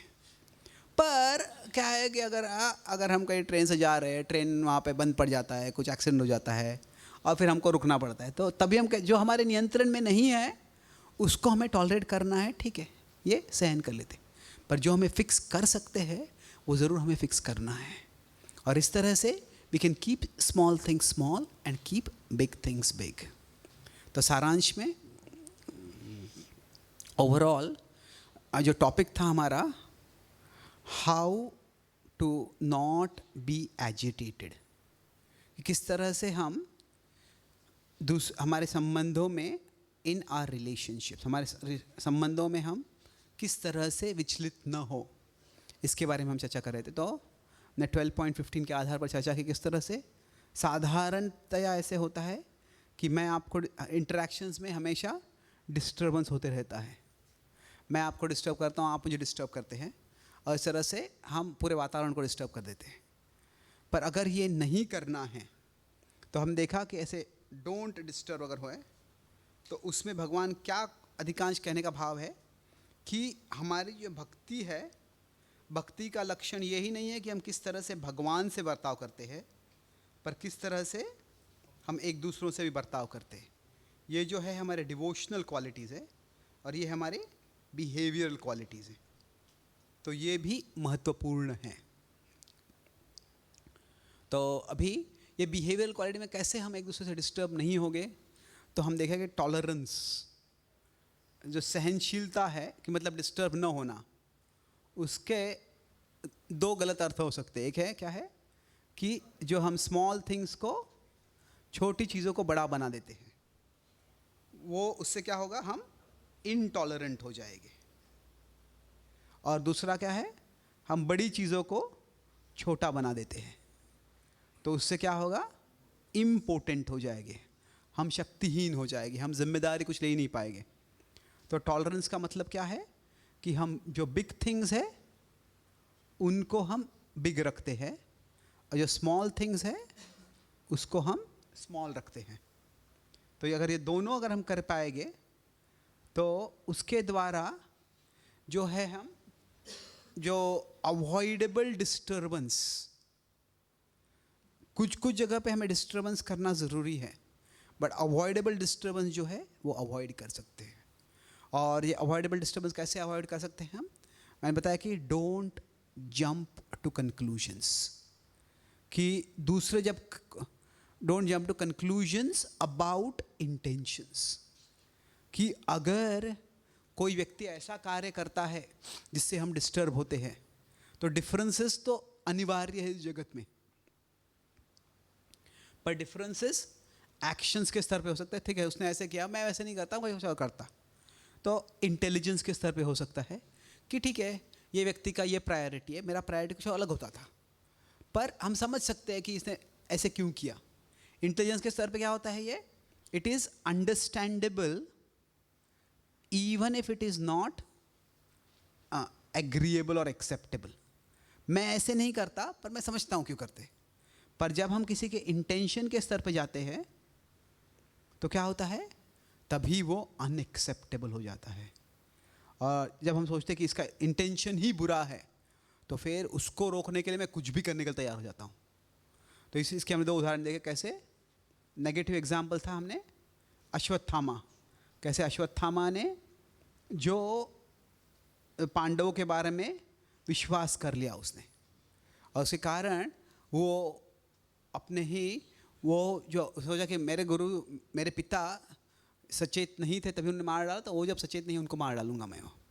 और जो पॉजिटिव उदाहरण हमने देखा कैसे थे, जो प्रभुपाद और उनके जो गुरु भाई थे, उन्होंने जब कुछ उनके प्रचार में व्यत्यय किया, इंटरप्शन किया, डिस्टर्बेंस किया, तो प्रभुपाद जी ने अपने शिष्यों के संरक्षण करने के लिए स्ट्रॉन्ग स्टेटमेंट्स बोले। पर इससे वो ऐसे नहीं कि ब्लाइंडेड हो गए और मेरे ये व्यक्ति बुरे व्यक्ति है, नहीं, उन्होंने यहाँ पे जो किया है वो गलत किया है, ऐसे मैं नहीं होने दूंगा। पर इसका मतलब ये नहीं है कि वो व्यक्ति इतने बुरे हैं कि उनका सारा जीवन भर जो सेवा है वो व्यर्थ है।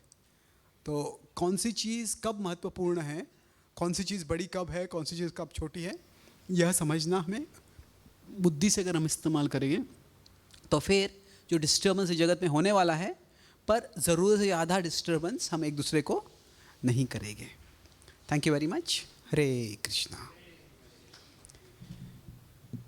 Do you have time for questions? किसी कोई सवाल है?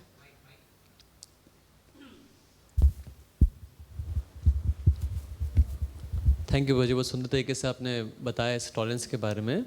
तो जो यहाँ पे एक पॉइंट आया कि हमारे पास ऐसी बुद्धि होनी चाहिए समझने के लिए कि क्या बड़ी है क्या छोटी है।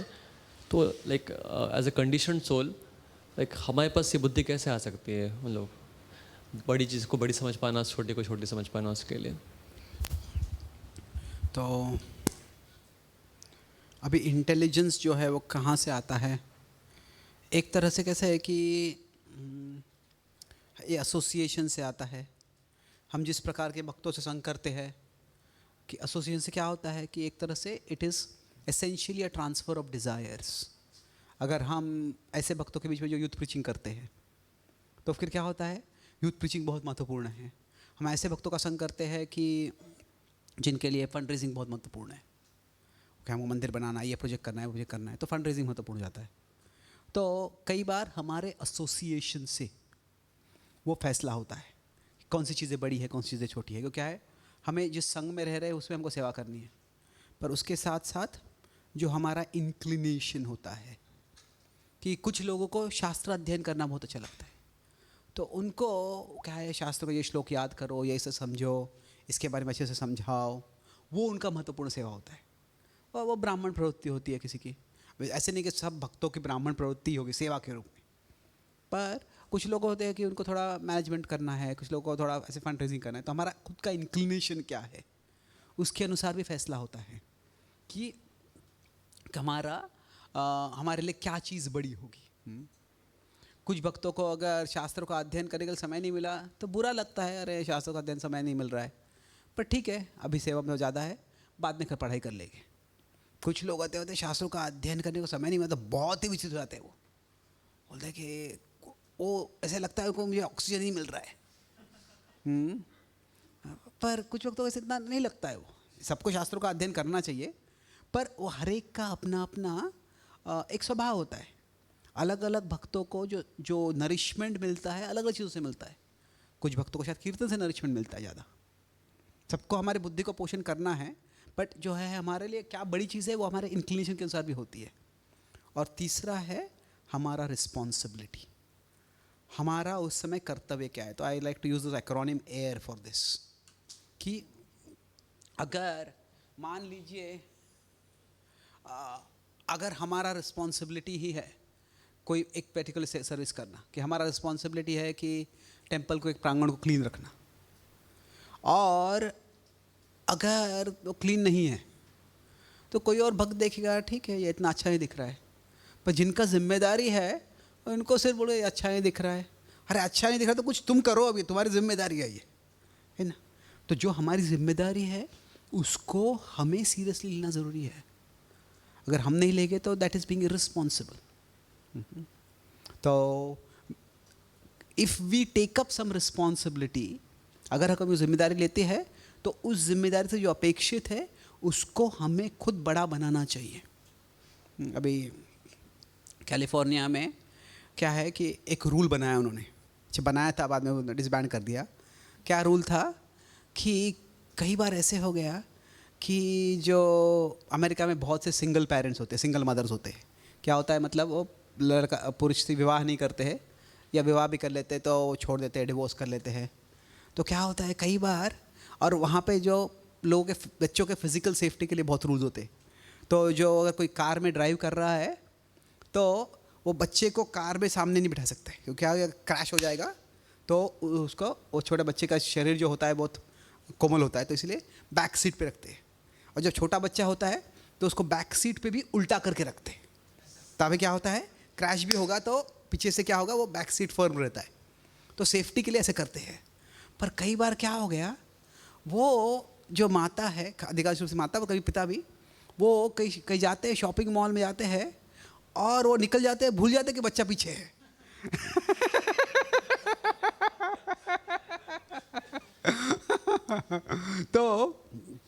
तो अभी उन्होंने क्या किया कि बोले वो हम सारे कार में ऐसा एक सेंसर लगाएंगे कि अगर कार का दरवाज़ा बंद हो जाता है और बैक सीट में जो बेबी सीट को बेबी सीट कहते हैं, बेबी सीट पे कोई है और फ्रंट सीट पे कोई नहीं है, तो वो कार का अलार्म ज़ोर से बजने लग जाएगा।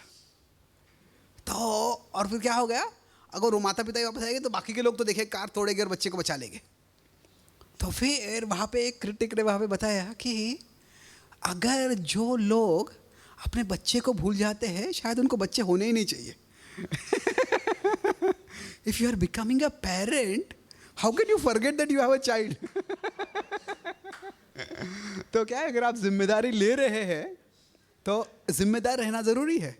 तो अभी कुछ लोग ऐसे करते हैं, पर अभी उसके लिए अभी सारे लोगों को एक्स्ट्रा पैसा भर के वो कार में, सबके कार में सेंसर लगाना, सबके कार में वो अलार्म सिस्टम बनाना, ये क्या है, इट्स इररिस्पॉन्सिबल।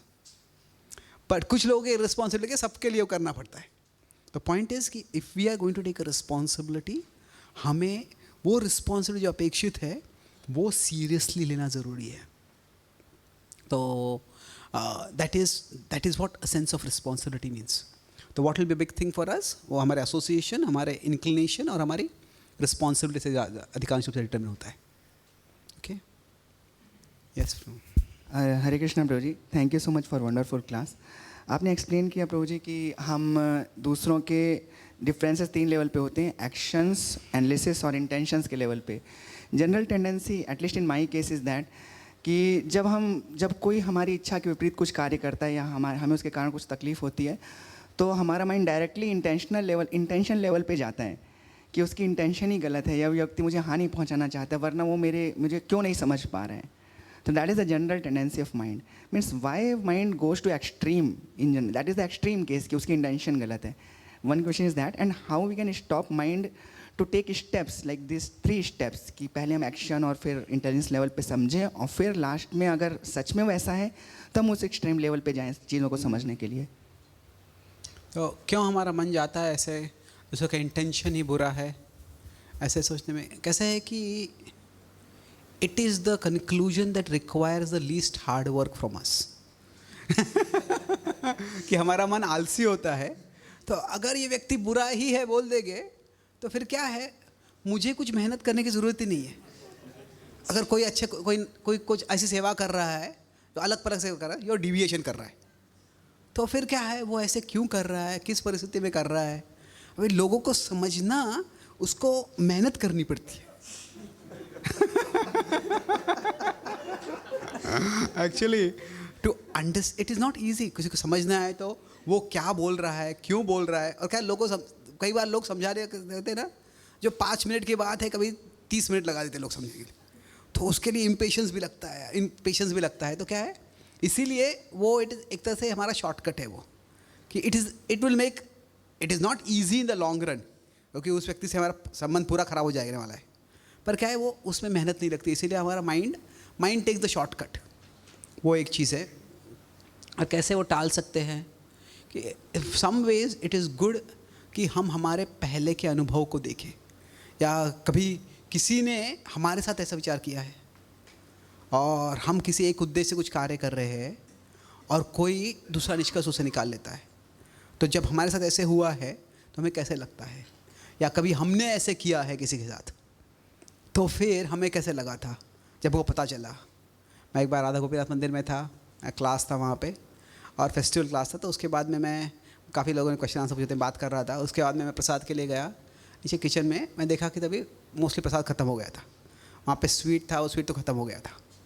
अब जाके प्रसाद ले रहा था वहाँ पे, फिर वहाँ पे दूसरे बाद एक सीनियर डिवोटी बैठे थे, देखा कि उनके प्लेट में स्वीट था, उनका प्लेट ख़त्म हो गया था, उन्हें खा लिया था। और फिर वो पूछने लग गए जो सारे सर्वर्स को कि स्वीट है क्या, स्वीट है क्या। अभी वो एक पहले सर को पूछा, नहीं प्रभु जी स्वीट ख़त्म हो गया है। दूसरे सर को स्वीट है क्या, तीसरे को पूछने लगे स्वीट है। मैं सोचा क्या है, आपको एक हेल्पिंग पहले से मिल चुका है, कितनी बेशर्मी है वो। तो बाद में मैंने बोला नहीं ऐसे, पर बाद में एक जो सर्वर थे, अभी क्या होता है सर्वर कई बार अपनी प्लेट पहले बना लेते, तो सर्वर खुद की प्लेट लेके आ रहे थे, उसमें से स्वीट उनको दे रहे थे। मैं बोला ये तो क्या है, कुछ भी इंद्रियों पे नियंत्रण नहीं है, एक खुद सेकंड हेल्पिंग ले रहे, दूसरे का फर्स्ट हेल्पिंग खुद लेकर है। और जब वो स्वीट सर्व कर रहे थे तभी उन्होंने बोला मुझे नहीं, इनको तो, इनको स्वीट नहीं मिला, और मेरी और पॉइंट किया उन्होंने। तो वो ये पूछे स्वीट है क्या, स्वीट क्या, मेरे लिए, मैं तो आप दूसरे रूम के दूसरे कॉर्नर में बैठा था, तो उन्होंने मुझे कुछ बताया नहीं। मैं सोचा था कि अगर वो भक्त वहाँ पे वो लेके नहीं आते स्वीट, तो मुझे पता भी नहीं चलता ये क्यों बोल रहे स्वीट चाहिए, स्वीट चाहिए। तो क्या होता है, अभी एक तरह से मैं कह सकता हूँ कि ये मेरा इन्फ्रेंस लॉजिकल था, कोई स्वीट मांग रहा है तो खुद के लिए मांग रहा है, पर जो सत्य था बिल्कुल ऑपोजिट था। तो क्या है, कई बार वो कहते हैं कि the most dangerous jumping is jumping to conclusions, कि जो जंपिंग करते हैं, कुछ लोग बंगी जंपिंग करते हैं पहाड़ों से वगैरह, वो सब खतरनाक है, पर जब हम कंक्लूजन्स को जंप करते हैं वो काफ़ी खतरनाक होता है। तो we can look at our own experience and learn to just pause a little bit. ठीक है, let me find out a little bit more about this. Just follow up that, अगर किसी को हमने गलत समझा है और उसने हमें गलत समझा, उसके कारण रिलेशनशिप बहुत ख़राब हो गई है, तो उसको मतलब कैसे सुधार सकते हैं? How can we make it up for that if that has happened?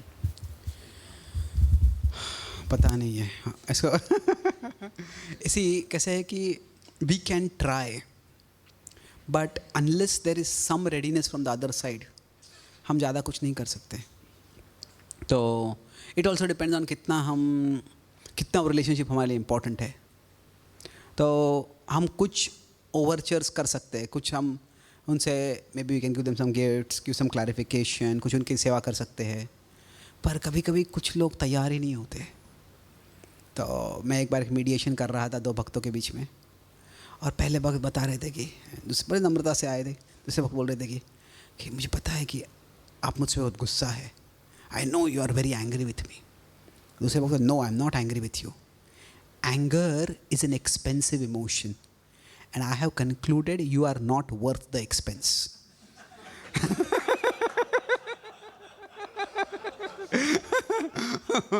क्रोध जो है ये बहुत महंगी भावना है, और इतने दाम तुम्हारा काम का नहीं है, you are not worth that. तो अगर कोई ऐसे बोलने वाला है तो फिर कैसे कोई रिजॉल्व कर सकता है तभी। तो उस समय प्रणाम करके अपने अपने मार्ग में जाओ। We can mentally ask forgiveness, we can mentally pray to Krishna, but कभी कभी कैसे था, एक पक्ष से अगर प्रयास हो रहा है दूसरे पक्ष से नहीं हो रहा है, तो कुछ भी नहीं कर सकते हम। मैं प्रभुपाद जी के परिषद शिष्य से बात कर रहा था, बोले थे कि there are 3 things Prabhupada couldn't show us. ये एक है कि how to guide grihasthas with teenage children. क्यों क्या है कि कोई उस समय कोई गृहस्थ थे ही नहीं जिनके, प्रभुपाद जी 11-12 साल के थे हमारे साथ। दूसरा है कि how to guide senior devotees. अगर कोई 20-30 साल संस्था में रह चुका है तो उनको कैसे मार्गदर्शन करना है। तो प्रभुपाद जी को उन्होंने लेटर दिखाया कि प्रभुपाद जी 75 में लेटर लिख रहे, now that you are a senior man I can not give you instructions, I can only give you suggestions. Prabhupada ji अपने शिष्य को बोल रहे कि मैं तुम्हें आदेश नहीं दे सकता, मैं तुमको सिर्फ सुझाव दे सकता हूँ। और तीसरा है कि how to have good relationship with our god brothers. Prabhupada ji 1-2 गुरु भाई थे जिनके अच्छे संबंध थे उनके, पर कई बाकी गुरु भाई थे ना, वो कोचिंग कर रहे थे, अलग अलग तरह से उन्होंने प्रभुपाद जी की सेवा में व्यत्यय डाला। तो फिर प्रभुपाद जी जस्ट कुडंट डेमॉन्स्ट्रेट दैट। तो प्रभुपाद जी ने ट्राई किया अपने पक्ष से, पर कभी कभी हमारे नियंत्रण में नहीं होता है वो, तो we need to accept that. Yes Prabhu. Sometimes हम क्या है कि कुछ रिपीटेड पैटर्न देखते हैं कुछ, तो फिर अगली बार जब होता है तो बहुत आसानी से कंक्लूजन में जंप करना बहुत ऐसे। तो चीज़ें है उसमें पॉसिबल है, पर उसमें ये भी हो सकता है ना कि वो इंटेंशन नहीं है, वो इनकॉम्पिटेंस है कि it is not. See whenever there is a wrong action, wrong action के जो कारण हो सकते हैं, एक है इग्नोरेंस कि सही क्या है गलत क्या है किसी को पता नहीं है। इग्नोरेंस हो सकता है कि, और क्या है, इग्नोरेंस को बहुत बड़ा नहीं मानना चाहिए। एक अमेरिकन भक्त से बात कर रहा था, बोले कि ये तुम कहते हैं ये भक्ति हृदय का मार्ग है, पर तुम इतना नियमों में इसमें बंद दिया है कि हृदय के लिए भी जगह ही नहीं रही है इसमें। बोला क्या हो गया? मैंने बोला कि बोला मैं एक मंदिर में गया था और अभी ये अमेरिकन भक्त है, अमेरिका में लोग कभी नीचे बैठते भी नहीं हैं, तो बोले नीचे बैठ के वो क्लास सुन रहे थे और बहुत बुद्धिमान है वो, इज़ रिलीजियस स्टडी स्कॉलर है, पर उसको इस्कॉन में इंटरेस्ट हो गया। बोले कि मैं मंदिर में गया और मैं एक क्लास के बाद एक सवाल पूछ रहा था, बोला प्रभु, और मेरे बाजू जो भक्त है उसे ऐसे जो ऐसे थाई पे मारो, बोले ये प्रभु नहीं है, ये महाराज है, अपराध मत करो उनके प्रति।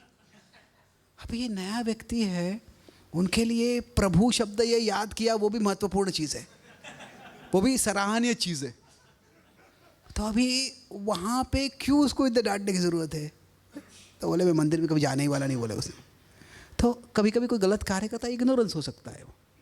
दूसरा है इनकॉम्पिटेंस, कि किसी में वो कार्य करने की क्षमता ही नहीं है, तो इनकॉम्पिटेंस। और तीसरा है हम कह सकते हैं मैलेवोलेंस। मैलेवोलेंस मतलब बुरा इंटेंशन, वो बुरा करना चाहता है। तो क्या है कि कई बार हम सोचते हैं कि बार बार कोई गलती कर रहा है तो वो मैलेवोलेंस ही है, पर नहीं, वो इनकॉम्पिटेंस हो सकता है कि इस व्यक्ति में ये कार्य करने की क्षमता नहीं है। तो अगर वैसे होगा तो हमें नम्रता से, हम्बली बट फर्मली उनको बोलना चाहिए कि प्रभु आप ये सेवा मत कीजिए। तो कोई अगर किसी को हमको कोई मैनेजमेंट की सेवा देते, कोई ये भूल जाता है, इसको डांटता है, ये ऐसे करता है, तो शायद कुछ लोगों को क्या है कि वो मैनेजमेंट करने की उनको कैपेसिटी नहीं है। वो कि मैनेजमेंट करना मतलब क्या है, 10 चीज़ें याद रखनी पड़ती है, ये भी करना है, वो भी करना है, वो भी करना है, और कुछ लोग वैसे नहीं काम कर पाते। तो we should see if it is incompetence and then shift them to some other service. पर अगर हम देखते हैं कि कैसे इसमें फ़र्क क्या है कि इनकॉम्पिटेंस में कम से कम व्यक्ति को थोड़ा तो रिग्रेट होता है कि अरे गलती की मैंने। भले ही उनको लगा कि तुम छोटी चीज़ को बड़ा बना रहे, पर रिग्रेट तो लगता है। पर मैलेवोलेंस में क्या होता है, कई बार उस व्यक्ति को हमारे लिए कोई सेवा करना चाहता है, हमारे लिए एंग्जाइटी आ जाती है, उसको आनंद होता है। तभी देखो तुम्हारा प्लान मैंने चौपट कर दिया। अभी इतना ओपनली नहीं बोलेंगे वो शायद, पर क्या होता है कि अगर बुरा कार्य करने में वो आनंद लेता है तो फिर वो जनरली मैलेवोलेंस है। तो उसको साधारणतः जब कोई बुरा कार्य करता है उसको थोड़ा पश्चाताप होता है। अभी दुर्योधन ने जब बुरे कार्य किए, भीम को मारने का प्रयास किया, सारे पांडवों को जलाने का प्रयास किया, क्या उसको कुछ रिग्रेट था? आपको क्या लगता है? Did he have any regrets? He had regrets. उसका रिग्रेट था कि मेरा प्लान सही नहीं हुआ। ये रिग्रेट नहीं था कि मैंने कुछ गलत किया, रिग्रेट था कि जो गलत किया वो पूरा नहीं हुआ। तो that's how we can see whether it is incompetence और मैलेवोलेंस। जी इसमें जैसे malevolence might not be there, तो इग्नोरेंस है, इनकम्पिटेंस है, लेकिन एट द सेम टाइम वो जो पर्सन है वो समझने को तैयार नहीं कि मेरे पास इनकम्पिटेंस है या इग्नोरेंस है, तो फिर इस केस में तो थोड़ा तभी हमको अथॉरिटी का इस्तेमाल करना पड़ता है फिर, क्योंकि क्या है कि कैसे है इसमें इन जनरल द वे इसको भी फीडबैक देना होता है ना, तो फीडबैक का एक पॉजिटिव कैसे देना चाहिए फीडबैक और कैसे नहीं देना चाहिए। तो एक है कि सिंपली जजमेंट दे देना कि तुम इररिस्पॉन्सिबल हो, तुम इनकॉम्पिटेंट हो, तो ये इससे क्या होता है, लोग डिफेंसिव या एग्रेसिव बन जाते हैं। बोलते मैंने ऐसे नहीं किया, मैंने ऐसे किया, तुमने कितनी गलती की तुमको पता नहीं है क्या, मैं तुमको बताऊँ तुमने क्या क्या गलती की है, तो वो डिफेंसिव एग्रेसिव बन जाते हैं लोग। पर a better way to give feedback is कि हम वी टेक एम। एम मतलब क्या कि उनको सबसे पहले बताओ क्या एक्शन किया था उन्होंने, उस एक्शन से इम्पैक्ट क्या हुआ। कि मान लीजिए कोई किसी भक्त को डांटता है, पब्लिकली डांट देता है, देखिए यहाँ पे आपने जब ज़ोर से जब इसको ऐसे बोला तभी नए लोग आए थे यहाँ पे, वो जो व्यक्ति था वो एक बड़ा वीआईपी था और वो बोलने लगा कि मैं मंदिर में तो मन शांति के लिए आता हूँ, यहाँ पे अगर लोग ऐसा बर्ताव करते हैं तो ऐसे मंदिर को मैं क्यों सपोर्ट करूँ, ऐसे मंदिर में क्यों आऊँ मैं यहाँ पे। और फिर तीसरा क्या है, मेथड, कि ठीक है अगर आपको कुछ चीज़ से डिस्टर्ब हो गए होगे तो आप किसी को बोलना है तो किसी को प्राइवेटली एक सेपरेट रूम में लेके जाओ और फिर उनको आप जेंटली कुछ बताओ। तो क्या होता है कि जब हम एक जजमेंट कर देते हैं कि you are insensitive, you are irresponsible, you are incompetent, तो जब जजमेंट करते हैं तो व्यक्ति डिफेंसिव हो जाता है। तो इससे क्या होता है, अगर वी टेक एम तो मतलब क्या है, we are not attacking you, it is your actions. ये जो कार्य है ये उचित नहीं था। अभी हर परिस्थिति में ये करना आसान नहीं है कि हमारा भी क्या होता है, टेंडेंसी होता है कि तुरंत जजमेंट करके बोल दो हम उनको। पर जहाँ तक अगर हम ये कर पाते हैं कि तुमने ये कार्य किया, इसका ये परिणाम हुआ, और क्या है कि ये कार्य किया, इससे कोई ज़्यादा डिसएग्रीमेंट नहीं कर सकता है, हाँ ये हुआ था ऐसे और उसका ये परिणाम हुआ, वो कहते नहीं इतना परिणाम क्यों हुआ, पर मैं जानता हूँ ऐसे हुआ है, ऐसा लोगों ने सोचा है इसके बारे में, तो क्या, और फिर उसके बाद में इस परिस्थिति में तुम ऐसे कर सकते हो। तो अगर आप ऐसे करते हो तो generally people don't become defensive. और कोई बोलेगा कि ठीक है ये सब तो मुझसे नहीं होने वाला है बाबा। तो अगर कोई बोलेगा कि तत्व ज्ञान तुम कोई क्लास देते हो, तुम्हें देखना चाहिए कि कौन ऑडियंस में है, और तुम ये ऐसा जवाब यहाँ पर नहीं सकते, बोलते अरे जो मैं सीखा है बता रहा हूँ, अभी यहाँ पे कौन ऑडियंस में कौन देखने वाला है, तो फिर शायद वो that person may be not be capable of giving classes to new people. मंदिर में क्लासेस दे सकते हैं पर नए लोगों को नहीं दे सकते। तो basically if you do like this there is a greater chance कि वो व्यक्ति समझ जाएगा। Okay, thank you. And last question, यहाँ पे किसका सवाल था क्या?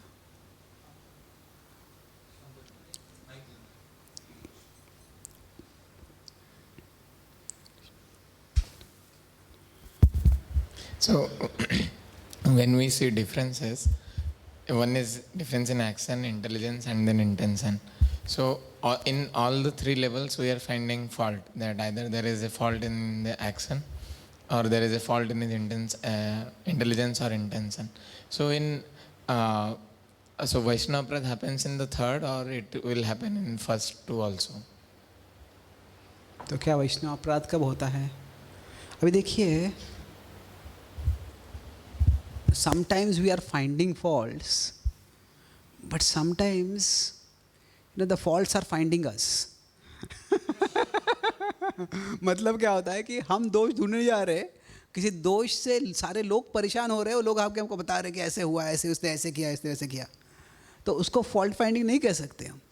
एक तरह से हम कहते हैं कि अगर हम कोई भी जिम्मेदारी ले रहे हैं, अगर कोई ट्रेनिंग दे रहा है किसी को, अगर कोई किसी का एथलीट का कोच है, तो कोचिंग का मतलब क्या है? एक तरह से फॉल्ट फाइंडिंग वो जिम्मेदारी है उसकी.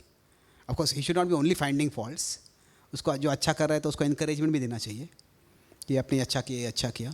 पर फॉल्ट देखना भी है. अगर कोई किसी को मृदंग सिखा रहे हैं, और क्या होता है कि कुछ लोगों को वो म्यूज़िकल इंटेलिजेंस है ही नहीं, तो क्या है, कुछ लोग, कुछ छोटे बच्चे होते हैं, कुछ लोग होते हैं वो ऐसा वो सीख लेते हैं और बहुत अच्छा करते हैं और बहुत अच्छा बजाते हैं, और लोग कहते हैं मोर, आप और गाओ, आप और प्ले करो.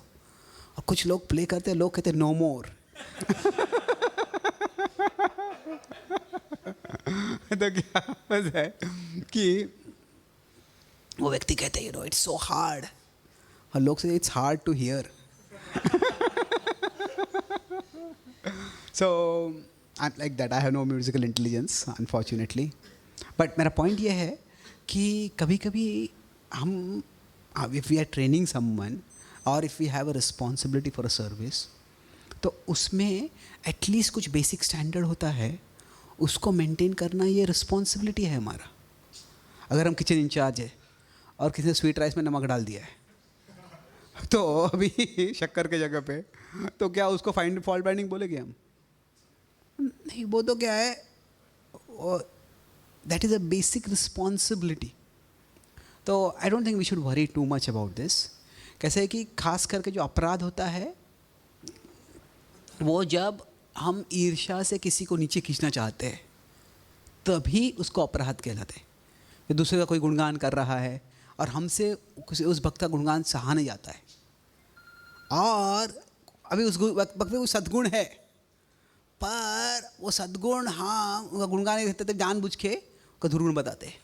कोई भक्त बहुत अच्छा क्लास देते हैं, उसका गुणगान करे, कितना अच्छा क्लास देते, कितना प्रसाद खाता है, देखा क्या उन्होंने? तो क्या है कि जो वो उनके बारे में कोई अच्छा बता रहे, तो हम कुछ और बोल के जो इर्रेलेवेंट होगा, हो सकता है वो ज़्यादा खाते हैं थोड़ा बहुत, पर क्या है, उनको जानबूझ के हम नीचे खिलाने का प्रयास करें, तभी अपराध होता है. Of course we should try never to displease a devotee, पर वो संभव नहीं है जगत में. सेवा के लिए हमें होता है. तो अपराध खास करके सीरियसली तब होता है जब हम किसी ईर्ष्या के कारण किसी भक्त को नीचे खींचने का प्रयास कर रहे हैं. Okay, so thank you very much.